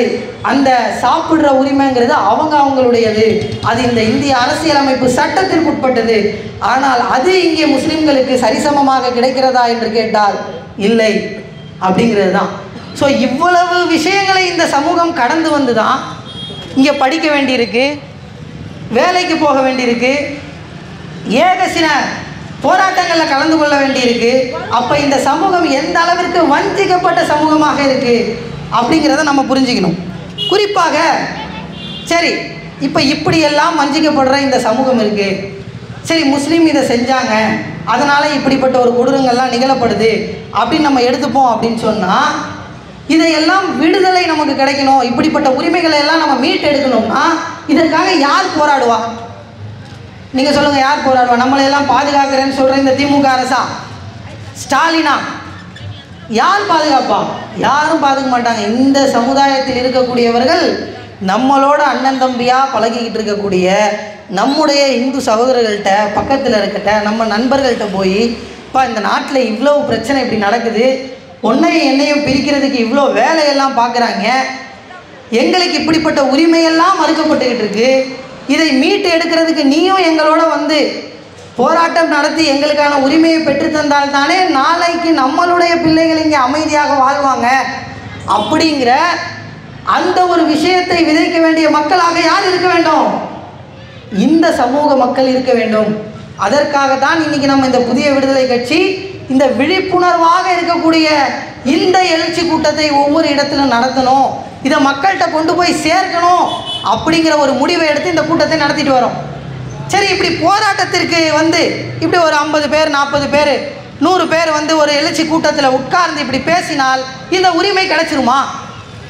இந்த மறுக்கப்பட்ட உரிமைகளுக்கான விடுதலை கிடைச்சிருமா? சரி, ரோட்டில் போய் நின்று போராடினா கிடைச்சிருமா? எப்படி கிடைக்கும் அப்படின்னு கேட்டால், இதுதான் இருக்கிறதுலையே ஆபத்தான, நீங்கள் யூகிச்சு கூட பார்க்க முடியாத ஒரு கொடூரமான சம்பவம். நம்ம கண்ணுக்கே தெரியாமல் நமக்கு பின்னால் நிகழ்ந்து கொண்டிருக்கக்கூடிய இந்த அரசாங்கங்கள் எப்படி மக்களை நசுக்கி கொண்டிருக்கிறது அப்படிங்கிறத நீங்கள் புரிஞ்சிக்க வேண்டிய ஒரு 2 விஷயத்தை நான் சொல்கிறேன். சரி, போராட வாங்கன்னு கூப்பிட்றோம்ல, இந்த கூட்டத்துக்கு வந்தாங்கல்ல, இப்போ இத்தனை பேர் உட்காந்துருக்காங்கல்ல, நாளைக்கு போய் நம்ம இந்து சகோதரர்கள்ட்டையும் மக்கள்கிட்டையும் போய் நீங்கள் வாங்க நம்ம உரிமையை வாங்கணும்னு கூப்பிட்டா அந்த மக்களை போராட விடாமல் செய்கிறது யாருன்னு நினைக்கிறீங்க? இதே அரசாங்கம், இதே திமுக மாநில அரசாங்கம், அதனுடைய உளவுத்துறை. வெறும் குற்றச்சாட்டாக சொல்லலை, ஒரு சிறந்த எடுத்துக்காட்டு சொல்கிறேன். ஏன்னா இது நியூஸில் வரல, யாருக்கும் தெரியாது. ஆவடியில் ஆயுதம் தயாரிக்கக்கூடிய, ஆயுதங்களுக்கான பாகங்களை உற்பத்தி செய்யக்கூடிய ஐசிஎஃப்பில் ஒரு தொழிற்சாலை இருக்கிறது. அது ஒன்றிய அரசாங்கத்தினுடையது. அரசாங்கம் அங்கே ஆயுதம்லாம் தயாரிக்கும். ஸோ இந்த ஆயுதம், நான் முதல்ல ஒரு விஷயம் சொன்னேன்ல, பாலஸ்தீனத்தில் குழந்தைகள் கொத்து கொத்தாக சாகிறாங்க. இந்த உலகத்தில் எங்கே ஒரு குழந்தை செத்தாலும் நமக்கு அது வலிக்கும் தானே. அப்போ அப்படிப்பட்ட குழந்தைகள் சாகாமல் இருப்பதற்காக நாம் குரல் கொடுக்க வேண்டும் தானே. அப்படி குரல் கொடுக்கணும் அப்படின்னு சொன்னால் அதற்கு இந்த இந்திய அரசாங்கம் என்ன செய்ய வேண்டும்னு நம்ம கேட்கணும்ல. அப்போ இந்திய அரசாங்கத்திட்ட கேட்டோம், எப்போ பாலஸ்தீனுங்கிற ஒரு நாட்டில் இருக்கக்கூடிய குழந்தைகளை எல்லாம் இஸ்ரேலுங்கிற ஒரு கொடூரமான அரசாங்கம் கொத்து கொத்தாய் போருங்கிற வழிமுறையில் இனப்படுகொலை நடத்தி கொண்டிருக்கிறது, அவர்களை இந்த நாடு தடுத்து நிறுத்த வேண்டும், இஸ்ரேல் நாட்டிற்கு பொருளாதார தடையை விதிக்க வேண்டும்னு கேட்டால், நாங்கள் இருவருக்கும் காமனாக நடுவில் நின்றுக்கிறோம், நாங்கள் நடுநிலையாக இருந்துக்கிறோம்னு இந்த நாடு சொல்லிச்சு. யார்? நம்ம நாட்டினுடைய அரசாங்கம் சொல்லிச்சு. அப்புறம் பாலஸ்தீனத்திற்கு ஆதரவுன்னு சொல்லிச்சு. சரி, இதெல்லாம் சொல்லிச்சுல. ஆனால் வெளிநாடுகள்லேருந்து ஒரு தகவல் வருது, பாலஸ்தீனத்தில் கொல்லப்படக்கூடிய ஒரு குழந்தைகள் மீதும் ஏவப்படக்கூடிய ஏவுகணைகளில் ஒரு சில ஏவுகணைகளில் மேட் இன் இந்தியான்னு இருக்கு. என்னது? இஸ்ரேல் ஏவக்கூடிய ஆயுதத்தில் பாலஸ்தீனத்தில் போய் தாக்கி ஒரு குழந்தைய பெண்களை சாகடிக்கக்கூடிய அந்த ஆயுதத்தில் இந்தியான்னு எழுதியிருக்க, இது எப்படி அப்படின்னு ஒரு செய்தி ஊடகம் வெளியிடுது ஃபோட்டோவோட. இதை நம்முடைய உள்துறை அமைச்சர் அமித்ஷாட்ட போய் கேட்குறாங்க.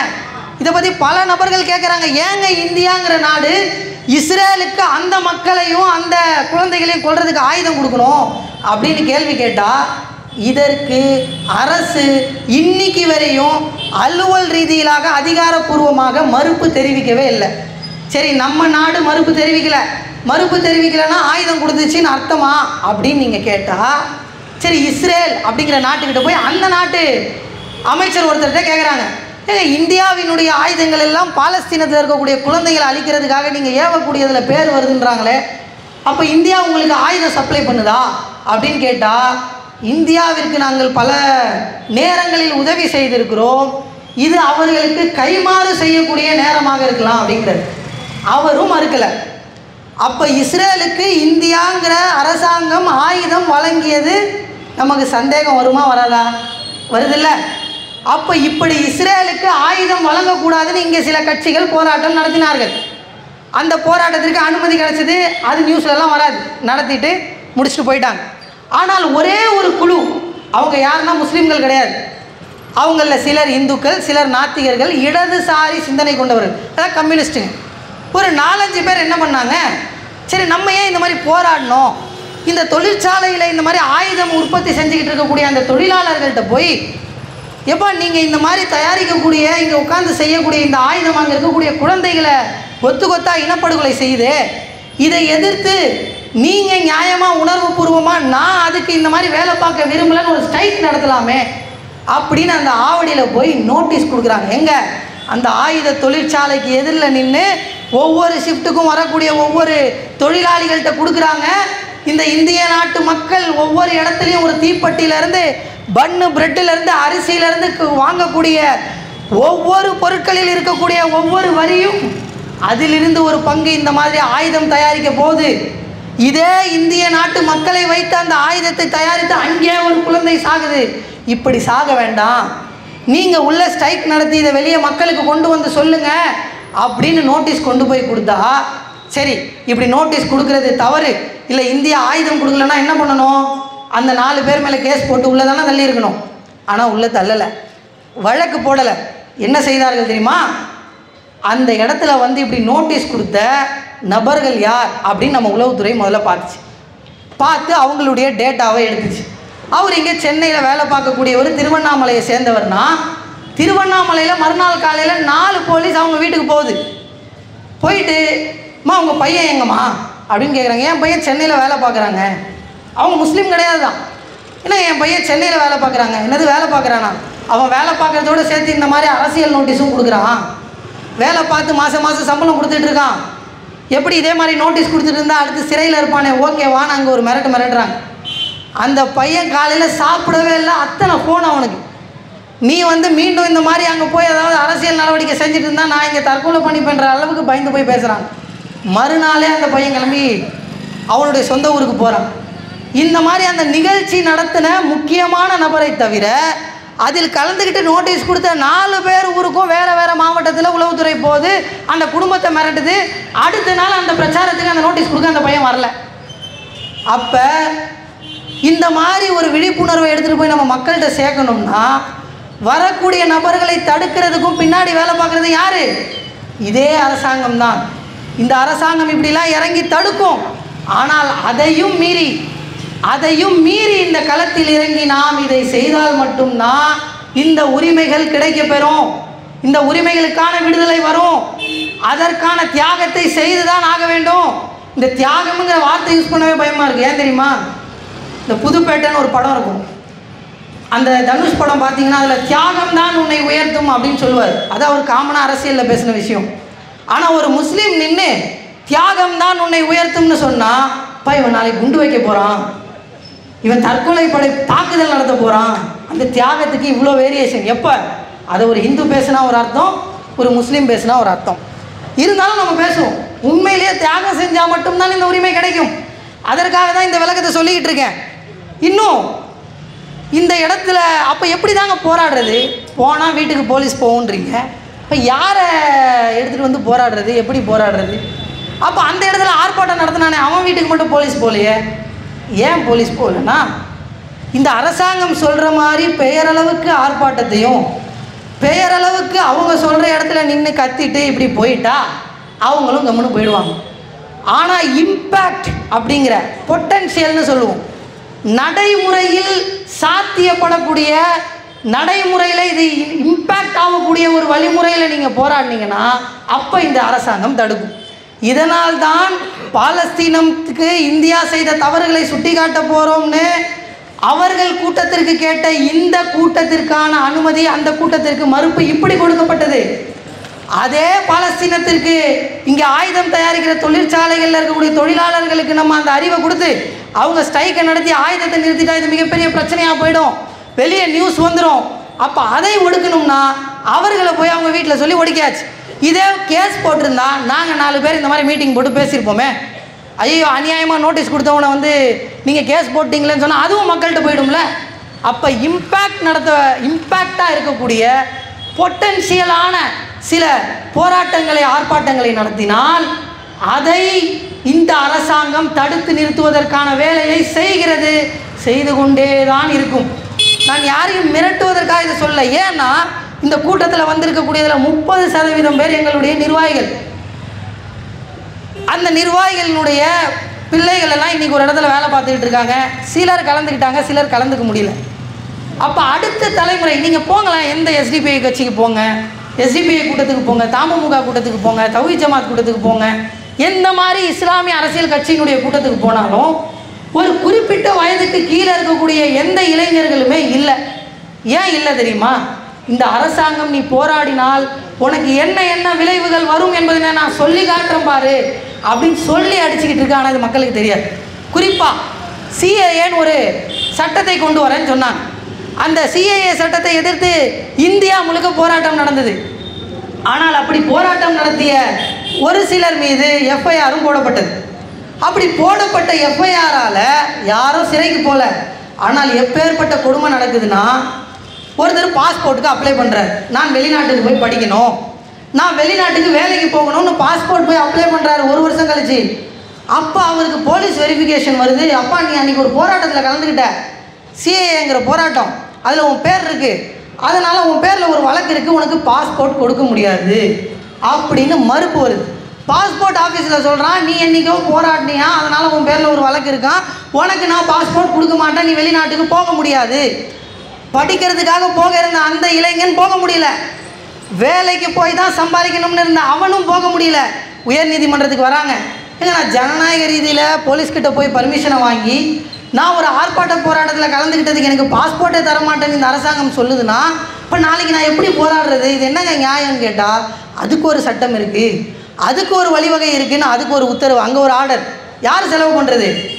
சம்மந்தப்பட்ட பாதிக்கப்பட்ட அந்த நபர் அங்கே செலவு பண்ணி போய் பாஸ்போர்ட் வாங்கி 10 வருஷம் ஒருத்தருக்கும் பாஸ்போர்ட் கொடுத்தா அவருக்கு மட்டும் 2 வருஷம் தான் பாஸ்போர்ட். அந்த 2 வருட பாஸ்போர்ட்டை வாங்கிட்டு அவர் வெளிநாட்டுக்கு போய் படிக்கணும், வெளிநாட்டுக்கு போய் வேலை பார்க்கணும். அப்போ இப்படிப்பட்ட ஒரு சூழலை இங்கே இருந்தால் எத்தனை இளைஞர்கள் போராட வருவாங்க? சரி, அப்படி இளைஞர்களுக்கு அப்பாவாக இருக்கக்கூடிய, அம்மாவாக இருக்கக்கூடிய எத்தனை பேர் இந்த போராட்ட களத்திற்கு தன்னுடைய மகனை அனுப்பி வைப்பாங்க? பயப்படுவாங்களா இல்லையா? குடும்பத்தில் இல்லை, சொந்தக்காரனில் ஒருத்தனுக்கு இது நடந்தால் கூட ஒருத்தனும் எந்த போராட்டத்துக்கும் ஒருத்தனை அனுப்ப மாட்டான் அந்த குடும்பத்திலேயே. அப்போ இந்த அரசாங்கம் இப்படியெல்லாம் மிரட்டும், இப்படியெல்லாம் போராடுறவங்களை போட்டு ஒடுக்கும். ஆனால் அந்த இடத்தில் இதையெல்லாம் சட்ட ரீதியிலாக முறியடித்து என்னுடைய உரிமையை பெறுவதற்கு நான் மீண்டும் போராட வருவேன் அப்படின்னு சொல்லி களத்தில் வந்து நின்றால் மட்டும்தான், அதற்கான தியாகத்தை ஏற்றுக்கொண்டால் மட்டும்தான் இந்த வஞ்சிக்கப்பட்ட சமூகத்திற்கான விடுதலை அப்படிங்கிறது கிடைக்கும். இங்கே நிறைய பேர்கிட்ட போய் நாங்கள் கேட்போம், வெள்ளிக்கிழமை ஆனால் ஒவ்வொரு மசூதியாக போவோம், ஒவ்வொரு இடமா போவோம், இப்படி ஒரு நோட்டீஸ் அடித்து கொடுப்போம், ஐயா இப்படிலாம் நமக்கு பிரச்சனை இருக்குது, இப்படிலாம் நடக்குது, நீங்கள் வாங்க போராடுங்க அப்படின்னு கேட்டால் அடுத்த நிமிஷம் கேட்பார், இப்படி எடுத்து படிச்சுட்டு ஜனநாயக முஸ்லீம் முன்னேற்ற கழகம் புதிய விடுதலை கட்சி, இது இதுக்கு முன்னாடி பார்த்ததே இல்லையா நான் அப்படின்னு வரும்போது, சரி நீங்கள் என்ன 10ஓட 20ஓட 30ஓட ஒரு கட்சியா, ஒரு அமைப்பா, ஏற்கனவே இங்கே இத்தனை பேர் லைன் கட்டி நின்றுட்டுருக்கான், இதில் உங்கள் கூட வந்து வேறு நாங்கள் செய்யணுமா அப்படின்னு அடுத்து ஒரு குற்றச்சாட்டு வைப்போம். இங்கே ஏற்கனவே இருக்கக்கூடிய இந்த சிறுபான்மையிலேயே இவ்வளோ கட்சி, இவ்வளோ முஸ்லீம்கள்லாம் பிரிஞ்சு இருக்கிறீங்களே, நீங்கள்லாம் ஒத்துமையாக வந்து ஒரு லைனில் நில்லுங்க, அப்புறம் அந்த லைனில் வந்து நான் நிற்கிறேன் அப்படிங்கிறது. ஆனால் உண்மையில் ஒரு விஷயத்தை புரிந்து கொள்ளுங்கள், இந்த இடத்தில் களத்தில் இருந்து போராடி கொண்டிருக்கக்கூடிய எந்த அமைப்பாக இருக்கட்டும், நான் எங்கள் அமைப்பை மட்டும் சொல்ல, எந்த கட்சியை சார்ந்தவனாக இருந்தாலும் உங்களுக்கு தெரியாத பல்வேறு இன்னல்களை அவன் சந்தித்து கொண்டிருக்கிறான். உரிமைக்காக போராடக்கூடியவன் எந்த மதத்தை சார்ந்தவனாக இருந்தாலும், எந்த கட்சியில் இருந்தாலும், எந்த அமைப்பில் இருந்தாலும், இந்த அரசாங்கம் உங்களுக்கு தெரியாமல் அவன் போராடி கொண்டிருப்பதற்காக அவனை வஞ்சித்து கொண்டிருக்கிறது. அது அத்தனையே ஏற்றுக்கிட்டு தான் இதே களத்தில் வந்து நின்றுட்டு இருக்கான். அப்படி நிற்கிற எந்த ஒரு அமைப்பை சார்ந்தவனையும், எந்த ஒரு களப்போராளியையும் கொச்சைப்படுத்தாதீங்க. முதல்ல நீங்கள் அவங்கள குற்றம் சாட்டணும் அப்படின்னு சொன்னால் இந்த கட்சிக்கோ அல்லது மாற்று கட்சிக்கோ முதல்ல வந்து இந்த இடம் என்னங்கிறத புரிஞ்சுக்கிட்டு, இங்கே நம்ம போய் இப்படி ஒரு கூட்டத்தை இங்கே நடத்தினோம்னா காவல்துறையில் எப்போ போய் அணுகணும், அவங்க எப்போ பர்மிஷன் கொடுப்பாங்க, அடுத்து ஒரு வார்த்தை கேட்பாங்க, ஏங்க நீங்கள் கூட்டம் நடத்துகிறீங்க, அங்கே ஏதாவது ஒரு அசம்பாவிதம் நடந்து விட்டால்வாங்க. நம்ம பாட்டுக்கு அமைதியாக பேசிட்டு போகிறோம். இங்கே ஒரு அசம்பாவிதமும் நடக்க போகிறது இல்லை. ஆனால் ஏதாவது ஒரு அசம்பாவிதம் நடந்தால் எல்லாத்துக்கும் நீ தான் பொறுப்புன்னு எழுதி கொடுன்பாங்க.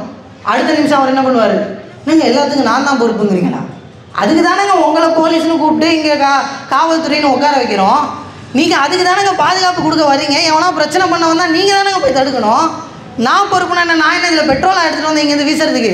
நான் பேச மட்டும்தானே செய்கிறேன். பேசுகிற என்னுடைய உரிமையை முழுவதுமாக வழங்க வேண்டிய பொறுப்பை இந்த காவல்துறை தானே. தட்டி கேட்க வேண்டியது யார்? நாம். எப்போ கேட்க முடியும்? ஒற்றுமையாக இந்த களத்தை புரிந்து கொண்டு நின்றால் மட்டும்தான் நம்மால் இந்த உரிமைகளை பெற முடியும். அதற்கு தான் உங்கள்கிட்ட வெளிப்படையாகவே சொல்கிறேன். உங்களுக்கு 2 புள்ள இருந்துச்சு அப்படின்னு சொன்னால் இந்த நாடு போய்கிட்டு இருக்கக்கூடிய நிலைமைக்கு, குறிப்பாக இந்த இஸ்லாமிய சமூகத்திற்கு மறுக்கப்பட்டுக்கிட்டு இருக்கக்கூடிய இந்த உரிமைகள் மீண்டும் கிடைக்கணும்னு சொன்னால் உங்களுக்கு 2 குழந்தை, ஆணோ பெண்ணோ, அந்த 2 குழந்தையில நீங்கள் ஒன்று ஐஏஎஸ் ஆக்குங்க, ஐபிஎஸ் ஆக்குங்க, போலீஸ் ஆக்குங்க, எவ்வளோ பெரிய உயர் பதவிக்கு வேணால் கொண்டு போய் விடுங்க. ஆனால் ஒரு குழந்தையாவது இந்த களத்திற்கு அவனுக்கு இன்னல் வந்தாலும் நான் அவனை சப்போர்ட் பண்ணுறேன்னு சொல்லி மக்களினுடைய உரிமைகளை பெறுவதற்காக போராட்டத்தை களத்திற்கு அனுப்பி வைங்க. விடுதலை பெறுவதற்காக ஆங்கிலேயத்தை அந்த மாதிரி சில பேரை சில தாய்மார்கள் அனுப்பலன்னு சொன்னால், சில தந்தைமார்கள் அனுப்பலன்னு சொன்னால் இன்றைக்கி நாம் இப்படி ஸ்டேஜ் போட்டு பேசிகிட்டு இருக்க மாட்டோம். இன்றைக்கி நமக்கு கிடைக்கப்பட்டிருக்கக்கூடிய இடஒதுக்கீடு அப்படிங்கிறது கிடைக்கப்பட்டிருக்காது. சுதந்திரமாக இருந்திருக்க மாட்டோம். அந்த விடுதலை கிடைக்க வேண்டும்னு சொன்னால் நீங்கள் உங்களுடைய குழந்தைகளில் ஒருவரை தீவிரவாதத்தின் பக்கம் அனுப்புங்கன்னு சொல்ல. ஏங்க இவர் 2 குழந்தை தான் ஒன்று அனுப்ப சொல்கிறாருன்னா அதை மட்டும் வெட்டி போடுவோம். இந்த வீடியோவிலேருந்து எடுத்து அதை மட்டும் போடுவான். இங்கே 2 குழந்தை இருந்தால் ஒன்றை மட்டும் இவர் எங்கேயும் அனுப்ப சொல்கிறாருன்னுவான். எங்கேயும் அனுப்ப சொல்ல. இந்த இடத்துல பேசுகிறதுக்கும் எங்கள் மக்களோடு நின்று உரிமைக்காக போராடுவதற்கும், அதற்காக வழக்கு வந்தாலும், நீ பாஸ்போர்ட் தரமாட்டேன்னு சொன்னாலும், எனக்கு சாப்பாட்டுக்கே வழி இல்லைங்கிற நிலை வந்தாலும், இந்த மக்களின் உரிமைக்காக நான் நின்று போராடுவேனுங்கிற போராளிகளை நம்முடைய குடும்பத்திலிருந்து ஒருவரை உருவாக்கினால்தான் அவன் இந்த புதிய விடுதலை கட்சி அல்ல, எந்த கட்சியில் இருந்தாலும் அவன் மக்களுக்காக போராடுவான். அப்புறம் அவனுக்கு தெரியும் இருக்கக்கூடிய கட்சியிலேயே எது நல்ல கட்சி, யார் மக்களுக்காக பேசுகிறாங்க, யார் உண்மைக்காக பேசுகிறாங்க, யாரோடு நின்று நாம் பேச வேண்டும்னு சிந்திக்கக்கூடிய ஒரு சூழல் வரும். அப்போ அவன் சரியான பாதையை தேர்ந்தெடுத்துப்பான். ஆனால் அந்த சூழ்நிலையை அவனுக்கு உருவாக்கி தர வேண்டிய பொறுப்பு ஒவ்வொரு தாய் தந்தையருக்கும் ஒரு அண்ணன்களுக்கும் உண்டு. நான் ஒரு எடுத்துக்காட்டு சொல்கிறேன். தலித் சமுதாயத்தை சார்ந்த ஜிக்னேஷ் மேவானி அப்படின்னு குஜராத்தில் இப்போ எம்எல்ஏவாக இருக்கிறார். அவர் எப்படி எம்எல்ஏ ஆனாருங்கிறத நீங்கள் யோசிச்சிங்கன்னா ரொம்ப சுவாரஸ்யமாக இருக்கும். நான் முதல்ல சொன்னேனே, மாட்டிறைச்சியை வச்சுருந்தான்னு தலித் சமுதாயத்தை சார்ந்த 6 பேரை கட்டி வச்சு அடின்னு அடித்தான்னு. அப்படி அடித்ததற்கு எதிராக உணாவுங்கிற பகுதியில் ஒரு தன்னெழுச்சியான கூட்டத்தை எடுத்து அந்த இடத்துல கூப்பிட்டு போய் பிரச்சாரத்தை செய்து கொண்டிருந்தவர் தான் ஜிக்னேஷ் மேவானி. ஆனால் அவர் யார்? ஐஐடியில் படித்தவர். மிகப்பெரிய படிப்பை படித்து மிகப்பெரிய சம்பளத்தை பெறக்கூடிய இடத்தில் இருந்தவர். போராட்ட களத்துக்கு வந்தால் வேலை போகும், பரவாயில்ல, வேலை போனாலும் பரவாயில்லைன்னு களத்துக்கு வந்தார். ஆனால் சாப்பிட்ணும்ல, சாப்பிட்டு தானே ஆகணும். யாராக இருந்தாலும் குறைந்தபட்ச ஊதியம்ங்கிறது வேணும் தானே. என்ன பண்ணுறதுன்னு தெரியல. ஆனால் மக்கள் அங்கே செத்துக்கிட்டு இருக்கான். பார்த்துக்கிட்டு பொறுமையாக இருக்க முடியல. எனக்கு 1 லட்ச ரூபா சம்பளம் கிடைக்குது, எப்படி இதை சரி செய்யறதுன்னும் போது அவன் மக்களுக்காக போராடுறான்னு தெரிஞ்சுக்கிட்ட அந்த ஜிக்னேஷ் மேவானியோட ஒரு 20 நண்பர்கள், அவர்களுக்கு கொஞ்சம் சுயநலம், எனக்கு குடும்பம் இருக்குது, நான் வேலையை மட்டும் பார்த்து 1 லட்சம் 1.5 லட்சம் சம்பாதிச்சுட்டு போகிறேங்கிற அந்த 20 நபர்கள் என்ன பண்ணாங்க, அவரை ஸ்பான்சர் பண்ணாங்க. ஸ்பான்சர்னா என்னது? என் சம்பளத்திலேருந்து டெய்லி 2000, அதாவது மாதத்திற்கு 2000ன்னு உனக்கு 20,000 ரூபாயை நாங்கள் சம்பளமாக தரோம், இந்த மக்கள்கிட்ட போய் நீ மக்களுக்கான உரிமைக்காக போராடு நண்பான்னு அனுப்பி வச்சாங்க. அவர் வேலைக்கு போயிருந்தா 1 லட்சம் கிடச்சிருக்கும். ஆனால் அவர் அந்த 20,000 ரூபா போதும்னு வாங்கிக்கிட்டு அந்த இடத்துல 5 ஆண்டுகளுக்கு மேலாக அந்த தலித் சமுதாய மக்களுக்காக களத்தில் போய் உரிமைக்காக போராடினார். இந்துக்கள்னு சொல்லி இந்த தலித் சமுதாய மக்களை மட்டும் ஏன் இப்படி கொல்றீங்கன்னு கேட்டார். அவரும் ஒரு இந்து தான் இருந்தாலும் கேட்டார். கேட்டு அதற்கான பரிசாக அதே உணவு தொகுதியினுடைய சுயேட்சை எம்எல்ஏவாக அந்த மக்கள் அவரை தேர்வு செஞ்சாங்க. அவர் வேலைக்கு போகிறத விட்டுட்டு மக்களுக்காக பணி செஞ்சு சுயேட்சையாக அந்த இடத்தில் எம்எல்ஏவானார். இப்போ அவர் காங்கிரஸில் சேர்ந்திருக்காரு, மீண்டும் எம்எல்ஏவாக தான் இருக்கார். அப்போ ஒரு போராளி அந்த இடத்துல எம்எல்ஏவாக எப்படி ஆனால் அதிகாரத்துக்கு எப்படி வந்தான்? அவனுக்கு யார் சப்போர்ட் பண்ணா? நான் என் வேலையை பார்ப்பேன், என் குடும்பம் என் வேலையை பார்க்கும், ஆனால் நீ மட்டும் போய் போராடு, எனக்காக சேர்த்தும் போராடு, ஜெயிலுக்கும் போயிடு, உன்னை 2 நாளில் மறந்துட்டு நான் போய் வேலையை பார்ப்பேன்னா இந்த மக்களுக்காக போராடக்கூடியவங்க எப்படி வருவாங்க? அப்போ நம்மை சார்ந்த நம்ம உறவினர்களாக இருக்கக்கூடிய நண்பர்களாக இருக்கக்கூடியவங்க யாராவது அரசியல் களத்தில் இருந்தால், நம்முடைய நிர்வாகிகளினுடைய மகன்களாக இருந்தாலும் சரி, அவர்களுக்கு குறைந்தபட்ச ஊதியம்ங்கிறத கொடுத்து முழுமையான உரிமையை பெறுவதற்காக நீ அரசியல் களத்தில் மக்களுக்காக போராடுப்பா. பாஸ்போர்ட்டே வரலனாலும் பரவாயில்ல, உனக்கு ஊதியம் நாங்கள் தரோம். ஏன் இங்கே இருக்கக்கூடிய ஒரு மசூதி ஒரு ஊதியத்தை கொடுக்க முடியாதா? இல்லை அங்கே இருக்கக்கூடிய ஒரு அந்த பகுதியில் இருக்கக்கூடிய ஒரு ரெசிடென்ஷியல் அப்பார்ட்மெண்ட்டுலாம் இப்போது சங்கம் ஆரம்பிக்கிறாங்களே, அந்த சங்கத்தில் இருக்கிற ஒரு 50 வாடகைதாரர்கள் அந்த ஒரு நபருக்கு ஒரு சம்பளம் கொடுக்க முடியாதா? கொடுக்க முடியும். அந்த மக்களுக்காக உரிமைக்காக அவனை பேச வைக்க முடியும். அதை நடைமுறைப்படுத்தினால் இங்கே இந்த வஞ்சிக்கப்பட்ட சமூகத்திற்கான விடுதலை அப்படிங்கிறது கிடைக்கும். ஸோ இப்படிப்பட்ட மிக கொடூரமான சூழல்களை எல்லாம் கடந்துதான் இப்படி மாநில அரசாக இருந்தாலும் ஒன்றிய அரசாக இருந்தாலும் இங்கே மாறி மாறி அடித்து வாக்கு கேட்கும் போது மட்டும்தான் நான் உனக்காகன்னு பேச வரக்கூடிய இந்த ஆட்சியாளர்களுக்கு எதிராக எந்த அரசியல் கட்சிக்காரர்களும் வாக்கு பெறக்கூடிய எந்த அரசியல் கட்சிக்காரர்களும் முழுமையாக வேலை செய்ய மாட்டாங்க.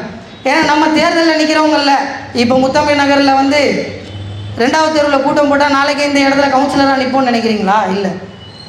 கவுன்சிலர் ஆவதுக்கோ எம்எல்ஏ ஆவதுக்கோ எம்பி ஆவதுக்கோ மட்டும் கட்சியை நடத்துவதாக இருந்தால் 5 ஆண்டுகள் கழித்து வரக்கூடிய தேர்தலுக்காக இன்றைக்கே ஒரு பெரிய கட்சிக்கிட்ட போய் ஒட்டிக்க வேண்டிய தேவை இருக்குது. அப்போ தான் சீட்டு கிடைக்கும். இதே இந்த தேர்தலில் நான் ஜெயிக்க வேண்டியதே இல்லை, மக்கள் நினச்சா என்னை ஜெயிக்க வைப்பாங்கிற முடிவோடு களத்தில் போராடினால் 5 ஆண்டுகள் மக்களுக்காக போராடுவோம். தேர்தல் வரும்போது மட்டும் எலெக்ஷனில் நின்று வேலையை பார்த்துட்டு தோத்தோமா, நாங்களும் தான் நின்னோம் தோத்தோம், தூக்கி போட்டுட்டு மக்களுக்காக வேலையை பார்த்துட்டு போயிட்டே இருப்போம். ஆனால் அடுத்த 5 ஆண்டுகளில் திரும்ப இந்த சீட்டை வாங்கணும்னு எந்த ஒரு கட்சிக்கும் ஜால்ரா அடிக்க வேண்டிய தேவையில்லை. சிறுபான்மை சமூகத்திற்கு இவர்கள் தான் பாதுகாவலர்கள்னு சொன்ன இவர்கள் எல்லாம் நமக்கு பாதுகாப்பாக இருக்காங்கன்னு கூட்டம் போட்டு நம்ம முட்டு கொடுக்க வேண்டிய தேவையில்லை. இவர்கள் செய்கிற தவறை சுட்டி காட்ட வேண்டிய இடத்தில் நாம் இருப்போம். எனவே அப்படிப்பட்ட விழிப்புணர்வு கூட்டங்களை நடத்துவதற்காகத்தான் நம்முடைய புதிய விடுதலை கட்சி நம்முடைய நிர்வாகிகள் இப்போது தயாராகி கொண்டிருக்கிறோம். பல இளைஞர்களை உருவாக்கி கொண்டிருக்கிறோம், ஒருங்கிணைத்து கொண்டிருக்கிறோம். நிறைய பேர் நினைப்பாங்க, என்னங்க 10 கட்சி இருக்குது, நாங்கள் சேருங்கன்றீங்களே. நீங்கள் சேர கூட வேணாம்ப்பா, நாங்கள் நடத்துகிற கூட்டத்தில் உங்களுக்கு சரின்னு பட்டால் கலந்துக்கோங்க. நீங்கள் ஒரு 5 தடவை கலந்துக்கிட்டா அப்புறம் நீங்களே சேரணுமா வேணாமான்னு உங்களுக்கே தோணும். அப்போ இந்த மக்களை ஒருங்கிணைத்து இந்த போராட்ட களத்திலே தியாகத்தை ஏற்றுக்கொண்டு போராடக்கூடிய ஒரு சமூகமாக இந்த சமூகம் உருவானால்தான் நம்முடைய களத்தில் நாம் உரிமையை பெற முடியும். இந்த இந்திய அரசியலமைப்பு சட்டம் வழங்கி இருக்கக்கூடிய உரிமையை நாம் பெற முடியும். இறுதியாக ஒரே ஒரு விஷயத்தை சொல்லி நான் முடிச்சுக்கிறேன். நான் ரொம்ப நேரம் பேசிட்டேன்னு நினைக்கிறேன். நம்முடைய இந்திய அரசியலமைப்பு சட்டம் நமக்கு உரிமை வழங்கியிருக்கு அப்படின்னு நான் சொன்ன அந்த விஷயத்தை நம்பி டெல்லியில் இருக்கக்கூடிய JNU அப்படிங்கிற ஜவஹர்லால் நேரு பல்கலைக்கழகத்தில் PhD படிக்கக்கூடிய ஒரு மிகப்பெரிய கல்வியை பயிலக்கூடிய ஷர்ஜில் இமாம் அப்படின்னு சொல்லக்கூடிய ஒரு ஆராய்ச்சி மாணவர் என்ன பண்ணுறாரு, இந்த நாட்டில் முஸ்லீம்களுக்கெல்லாம் குடியுரிமை இல்லைன்னு ஒரு சட்டத்தை இந்த ஒன்றிய அரசாங்கம் பாஜக அரசு கொண்டு வர நினைக்குது. இது தவறு, இதை எதிர்த்து நம்ம போராடணும் அப்படின்னு ஒவ்வொரு கல்லூரியாக போய் பேசிக்கிட்டு இருந்தார். ஏன்னா அவர் மாணவருங்கிறதுனால. இப்போ இங்கேன்னா CAAக்காக போராடினோம். ஆனால் CAAக்காக போராடின பல பேர் இங்கே வெளியே தான் இருக்கும், வீட்டில் தான் இருக்கும், சம்பாதிக்கிறோம், திரும்ப கூட்டம் போட்டிருக்கோம் இல்லையா? ஆனால் அதே CAA கூட்டத்திற்காக போராடிய ஷர்ஜில் இமாம் CAA ஆர்ப்பாட்டம் நடத்திய நாளிலிருந்து இன்று வரை சரியாக 6 ஆண்டுகள் திகார் சிறையில் இருக்கிறார். எந்த வழக்கும் கிடையாது. சிஏஏங்கிற ஒரு ஆர்ப்பாட்டத்திற்காக பேசியதற்காக 6 வருடமாக அவருக்கு பெயிலே கிடையாது, திகார் சிறையில் இருக்கார். என்னங்க இது? இந்தியாவிலேயே மிகப்பெரிய யூனிவர்சிட்டி JNUங்கிற யூனிவர்சிட்டி, அந்த யூனிவர்சிட்டியில் ஆராய்ச்சி மாணவராக இருக்கக்கூடியவர், அந்த மாணவர் போராடினாருங்கிற ஒரே காரணத்துக்காக 6 வருஷம் ஜெயிலில் இருக்காரான்னு கேட்டிங்கன்னா ஆமாம். ஏன்னா எல்லோரும் ரோட்டில் நின்று போராடும் போது இந்த அரசாங்கம், ஒன்றிய அரசாங்கத்துக்கு காதுலையே விழலை. நீ போராடினா போராடு, இதுக்கெல்லாம் என்ன 15,000 செலவு பண்ணுவியா? இந்த மாதிரி லைட்டு போடணும், போராட்டத்துக்கு வந்து உட்காந்துருக்கிறவங்களுக்கு சாப்பாடு கொடுக்கணும், இதோ மைக்கு வைக்கிறதுக்கு மைக் மேனுக்கு அவருக்கு சவுண்ட் சர்வீஸுக்கு காசு கொடுக்கணும், அது இல்லாமல் சேருக்கு வாடகை கொடுக்கணும், 1 நாள் 2 நாள்னு போராடினா அதுக்கும் கொடுக்கணும், எவ்வளோ நாள் கொடுப்பேன் அப்படிங்கிற இந்த அரசாங்கத்தின் பார்வை. எவ்வளோ நாள் நடத்துவ? 2 நாள் நடத்துவியா? 3 நாள் நடத்துவியா? அதுக்கு மேலே உன்னால் போராட்டம் நடத்த முடியாதுங்கிற ஒரு எண்ணிக்கையோடு தான், ஒரு கணக்கோடு தான் இங்கே மக்கள் போராடும் போது கொஞ்சம் விட்டு பார்க்கும் இந்த அரசாங்கம். ஆனால் இந்த சர்ஜில் இமாம் மட்டும் என்ன பண்ணார்? எப்போ நாமளும் இந்த கன்னியாகுமரியிலேருந்து ஜம்மு காஷ்மீர் வரையும் உட்காந்து எல்லாரும் சிஏஏக்காக போராடுறான், இந்த அரசாங்கத்தோட காதுலேயே விழமாட்டேங்குது. இவன் திரும்பி பார்க்கணுன்னா, இவனுக்கு காது கேட்கணும்னா, இதே ஜனநாயக போராட்டத்தை நம்ம சாலை மறியல் செய்கிறோம் இல்லையா? சாலை மறியல் எத்தனை இடத்துல திமுக செய்கிறாங்க, அதிமுக செய்கிறாங்க, தேமுதிக செய்கிறாங்க, எல்லா கட்சிகளும் இதுவரையும் இந்த வரலாற்றில் செய்திருக்கிறது. அப்படிப்பட்ட சாலை மறியல் போராட்டத்தை நம்ம இந்த ரோட்டில் பண்ண வேணாம். இந்தியாங்கிற வரைபடத்தை எடுத்திங்கன்னா, ஒட்டுமொத்த இந்திய வரைபடத்தில் வடகிழக்கு மாகாணங்கள்னு ஒன்று இருக்கும், மேகாலயா, மணிப்பூர் அப்படின்னு சொல்லுவோம். நம்மலாம் பார்த்தாலே வேணா நேபாளி மாதிரி இருக்கான்னு சொல்லுவோம் பார்த்தீங்களா? அந்த மாதிரி கொஞ்சம் அவங்களுடைய ஸ்ட்ரக்சர் இருக்கும். நார்த் ஈஸ்ட் அப்படின்னு சொல்லுவோம். இந்த வடகிழக்கு மாநிலங்களை இணைக்கக்கூடிய பங்களாதேஷுங்கிற நாட்டுக்கு மேலே இவ்வளோ, என் கை அளவு காட்டுறேனே, வெறும் இவ்வளவே ஒரு வழி மட்டும்தான் இந்த இடத்திலிருந்து அந்த மாநிலங்களை இணைக்கக்கூடிய தேசிய நெடுஞ்சாலை இருக்கிறது. அத்தனை மாநிலங்களையும் இந்திய அரசாங்கத்தோடு இணைக்கக்கூடிய பகுதி வெறும் இவ்வளவுதான். இந்த இடத்துல போய் நம்ம உட்காந்து சாலை மறியல் பண்ணால் இத்தனை மாநிலங்களுக்கு போயிட்டு வரக்கூடிய போக்குவரத்து பாதிக்கும், அரசாங்கத்துக்கு பயம் வரும், நம்ம கோரிக்கை என்னன்னு திரும்பி கேட்கும். அந்த இடத்துல குண்டு வைக்க சொல்லலை, உடனே அதை அப்படி எடுத்துக்கூடாது. அந்த இடத்துல மக்களோடு போய் சாலை மறியல் பண்ணால் மிகப்பெரிய டிராஃபிக் அந்த இடத்துல மாநிலங்கள் லெவலில் வரும். அரசாங்கம் உனக்கு என்னப்பா இந்த சட்டத்தை வாபஸ் வாங்கணுமா, இது மக்களுக்கு எதிராக இருக்கா, சரி நான் வாபஸ் வாங்குறேன் அப்படின்னு சொல்கிற ஒரு நிர்பந்தம் ஏற்படும்னு இந்த இந்திய அரசியலமைப்பு சட்டம் வழங்கி இருக்கக்கூடிய அந்த உரிமையை பெற்று போராடக்கூடிய இந்த விஷயத்தை கொண்டு போய் அந்த இடத்துல பேசுகிறாரு. எங்கே இப்படி நடந்தா இது இந்தியாவுக்கு, இந்த அரசாங்கத்திற்கு மிகப்பெரிய பிரச்சனையாக மாறிடுமேன்னு நைட்டோட நைட்டாக கொண்டு போய் சிறையில் போடுறாங்க. 6 வருடமாக சிறையில் இருக்கிறார். ஆனால் நம்ம யாருக்குமே தெரியாது. அவர் மேலே வேறு எந்த வழக்குமே இல்லை, அவர் தீவிரவாதியும் இல்லை, விடுங்க அவருக்கு கேட்கட்டும். எல்லாரும் தூரமாக கேட்பாங்க, அடுத்து பக்கம் கேட்பாங்க, உட்கார்ந்து கேட்பாங்க, சேர்ந்து வேலை செய்வாங்க. அவசரப்படாதீங்க, கொஞ்சம் பொறுமையாக இருக்கு.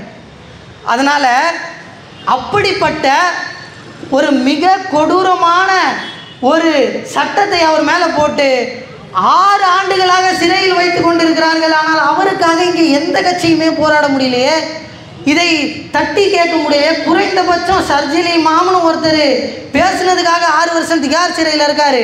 அவரோடு ஒரு 10 மாணவர்கள் சேர்ந்து சிறையில் இருக்கிறாங்களே அப்படிங்கிற விஷயத்தை இந்த மக்கள்கிட்ட கொண்டு போய் சொல்லணுமா இல்லையா? அதை சொல்ல வேண்டிய கடமை யாருக்கு இருக்குது? இந்த அரசாங்கம் சொல்லுமா? நியூஸ் சேனல் சொல்லுமா? ஒரு காலம் சொல்லாது. நாம் தான் சொல்ல வேண்டும். ஒவ்வொரு மக்கள்கிட்டையும் போய் அவர்கள்ட்ட விழிப்புணர்வை ஏற்படுத்துகிற வகையில் நியாயமாக ஒரு போராட்டம் நடத்துவதற்காக பேசியவனை 6 ஆண்டுகளாக சிறையில் வைத்திருக்கிறது இந்திய அரசாங்கம். இது நியாயமா? இன்னும் 40 வருஷம் கழிச்சு அவன் நிரபராதின்னு வெளியே விடுவான். 40 வருஷ வாழ்க்கை யார் கொடுப்பான்? அதுக்கான பொறுப்பு நம்ம இல்லையா? அதை நாம் கேள்வி கேட்கக்கூடிய இடத்தில் இருக்க வேண்டும். அதற்காக நம்முடைய குழந்தைகளாக இருந்தாலும் நாம் இந்த இடத்தில் அவர்களை கொண்டு வந்து இந்த அரசியல் களத்திலே நிறுத்த வேண்டும். அதற்கான பணிகளை நிர்வாகிகளாக, உறுப்பினர்களாக நாம் அனைவரும் கொண்டு சேர்க்க வேண்டும். மக்களுக்கு பல விஷயம் தெரியாது.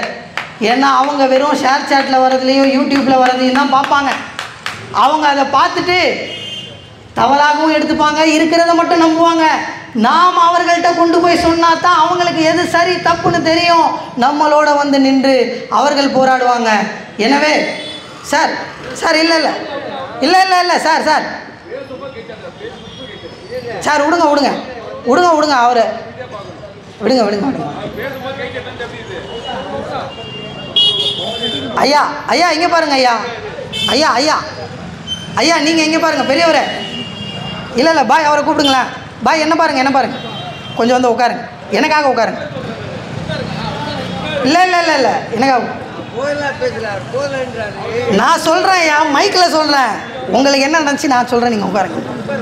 நான் இவ்வளோ நேரம் என்ன பேசணும்னோ அதாங்க நடக்குது உங்களுக்கு தெரியலையா? நான் இவ்வளவு நேரம் எதை பற்றி பேசிக்கிட்டு இருக்கேனோ அதுதான் உங்களுக்கு நடக்குது. ஏன் இவர்கள் எல்லாம் உங்களை வந்து உட்காருங்கன்னு சொன்னாங்க தெரியுமா? தனியாக பேசினா தூக்கிடுவாங்க, அதுதான் மேட்ரு. தனியாக நின்று நீங்கள் கை தட்டினாலும் நீங்கள் காலி, சப்போர்ட்டாக கொடுக்குற. அதனால் அதுக்காகத்தான் இந்த கட்சின்னு ஒன்று வைக்கிறோம். எங்களாலையும் தனியாக பேசிக்க முடியும், மேடை போட முடியும். ஏன் இந்த கட்டமைப்பு தேவை? நீங்கள் கை தட்டுனா, இப்போ கை தட்டுனீங்க, அவர் வேறு மாதிரி போலீஸ்கார் வந்து தப்பாகவும் உங்களை கேட்கல. அவர் என்ன கேட்டார்னா, சரி யாராவது போதையில் வந்து ஏதாவது பிரச்சனை பண்ணுவாங்களே அப்படி ஏதோ இடையூறு. ஏன்னா நான் தான் கொஞ்சம் நேரம் முன்னாடி சொன்னேன் இடையூறு வந்தால் காவல்துறை தானே செய்யணும்னு. அப்புறம் நீங்கள் இடையூறு தரீங்களோன்னு அவர் நினச்சிட்டாரு. ஆனால் நீங்கள் இடையூறு தரலைன்னு நினச்சா கூட உங்களை இந்த மாதிரி தடுப்பாங்க. அப்படி உங்களை தடுக்கக்கூடாதுன்னா நீங்கள் எங்களோடு ஒருங்கிணைந்து கை கோர்த்து இங்கே நிற்க வேண்டும். அப்படி நின்னீங்கன்னு சொன்னால் உங்களை யாராலும் தடுக்க முடியாது, தடுத்தாலும் நாங்கள் விட மாட்டோம். சரியா? நீங்கள் இவ்வளவு நேரம் எவ்வளவு ஆர்வமாக கேட்டுக்கொண்டிருந்தீர்கள் என்றது எனக்கு நல்லா தெரியும். அதனால் எங்களுடைய தொப்புள்குடி சகோதரர் அவருக்கு ஒன்றுனா நாங்கள் விட மாட்டோம். இந்த மாதிரி எங்கெல்லாம் தனியாக நிற்கிறோமோ அங்கெல்லாம் இடையூறு வரும். அப்படி வரக்கூடிய இடத்துல ஒன்றாக நின்று நம்முடைய உரிமையை நாம் பெற வேண்டும் என்பதற்காகத்தான் நீங்கள் ஒருங்கிணைங்க ஒருங்கிணைங்கன்னு சொல்கிறோம். அப்படி ஒருங்கிணைப்பதற்கான ஒரு ஒருங்கிணைப்பை நிச்சயமாக இந்த கட்சி முன்னெடுக்க வேண்டும். அதற்கான ஒரு பயணம் செய்கிற குதிரை தான் இது. நாம் ஒரு இலக்குக்கு போகணும்னு நினைக்கிறோம். அந்த இலக்குக்கு போகிறதுக்கு பாண்டிச்சேரி போகணும்னு வச்சுக்கோங்களேன், பைக் எடுத்துகிட்டு போகலாம். கன்னியாகுமரிக்கு போகணும்னா கார் எடுத்துகிட்டு போகணும் இல்லையா? அப்படி நம்ம போகக்கூடிய இலக்குக்கு தேவையான ஒரு குதிரையாகத்தான் இந்த கட்சியையும் இந்த கொடியையும் ஒரு தற்காப்புக்காக முன்னாடி எடுத்து வச்சுருக்கோம். இதை விட சிறப்பாக செய்யக்கூடிய ஒரு கட்சி வந்தால் அதோடையும் சேர்ந்து செய்வோம் கண்டிப்பாக. அதே நேரத்தில் இந்த குதிரை அப்படிங்கிற ஒரு பெயரை தேவைப்பட்டால் மாற்றவும் செய்வோம். எங்களுக்கு இது அடையாளம் அல்ல, இங்கே போராட வேண்டும் என்பதுதான் எங்களுடைய அடையாளம். அதற்கான ஒரு மேடையும் ஆயுதமும் ஒரு வாகனமும் தான் இந்த கட்சியும் இந்த மேடையும். அதை தொடர்ந்து மக்களோடு சேர்ந்து நாம் செய்வோம். இன்றைக்கு மட்டுமல்ல, தொடர்ச்சியாக பல இடங்களில் கூட்டத்தை வைத்து நாம் கூட்டத்தை நடத்துவோம். எந்த இன்னல்கள் எந்த தடங்கல்கள் வந்தாலும் எத்தனை வழக்குகள் வந்தாலும் சரி, நான் ஒரு வழக்கறிஞர் தான், அதற்காக எனக்கு பிரச்சனையே வராதுன்னு அர்த்தம் இல்லை. வந்தால் இல்லை, என்னென்ன வரும்னு தெரிஞ்சுக்கிட்டு தான் இங்கே நின்று பேசணும். தெரியாமல் பேசலை, தெரியும். வந்தால் சந்திப்போம், ஏற்றுக்கொள்ள தயாராக இருக்கிறோம். ஆனால் உரிமையை பெறாமல் விட மாட்டோம். அந்த உரிமையை பெறுவதற்கான ஒரு முதல் கூட்டமாக இந்த கூட்டம் அமையட்டும். தொடர்ந்து இது போன்ற கூட்டங்களை ஒருங்கிணைத்து நாம் கொண்டு செல்வோம். இந்த கூட்டத்தை ஒருங்கிணைத்த நம்முடைய நிர்வாகிகளுக்கும், இந்த பேச்சை இவ்வளோ நேரம் அமைதியாக உட்கார்ந்து நீங்கள் கேட்டதற்காகவும், இந்த கூட்டத்தில் பாதுகாப்பு கொடுத்த எங்களுடைய காவல்துறை நண்பர்களுக்கும், எங்களுடைய சவுண்ட் சர்வீஸ் கொடுத்தவர்களுக்கும், எங்களுடைய உறுப்பினர் நிர்வாகிகள் எல்லோருக்கும் எங்களுடைய மனமார்ந்த நன்றிகளை சொல்லி நான் இந்த இடத்தில் நிறைவு செய்து கொள்கின்றேன். தொடர்ந்து இன்னொரு கூட்டத்தில் சந்திப்போம். நன்றி.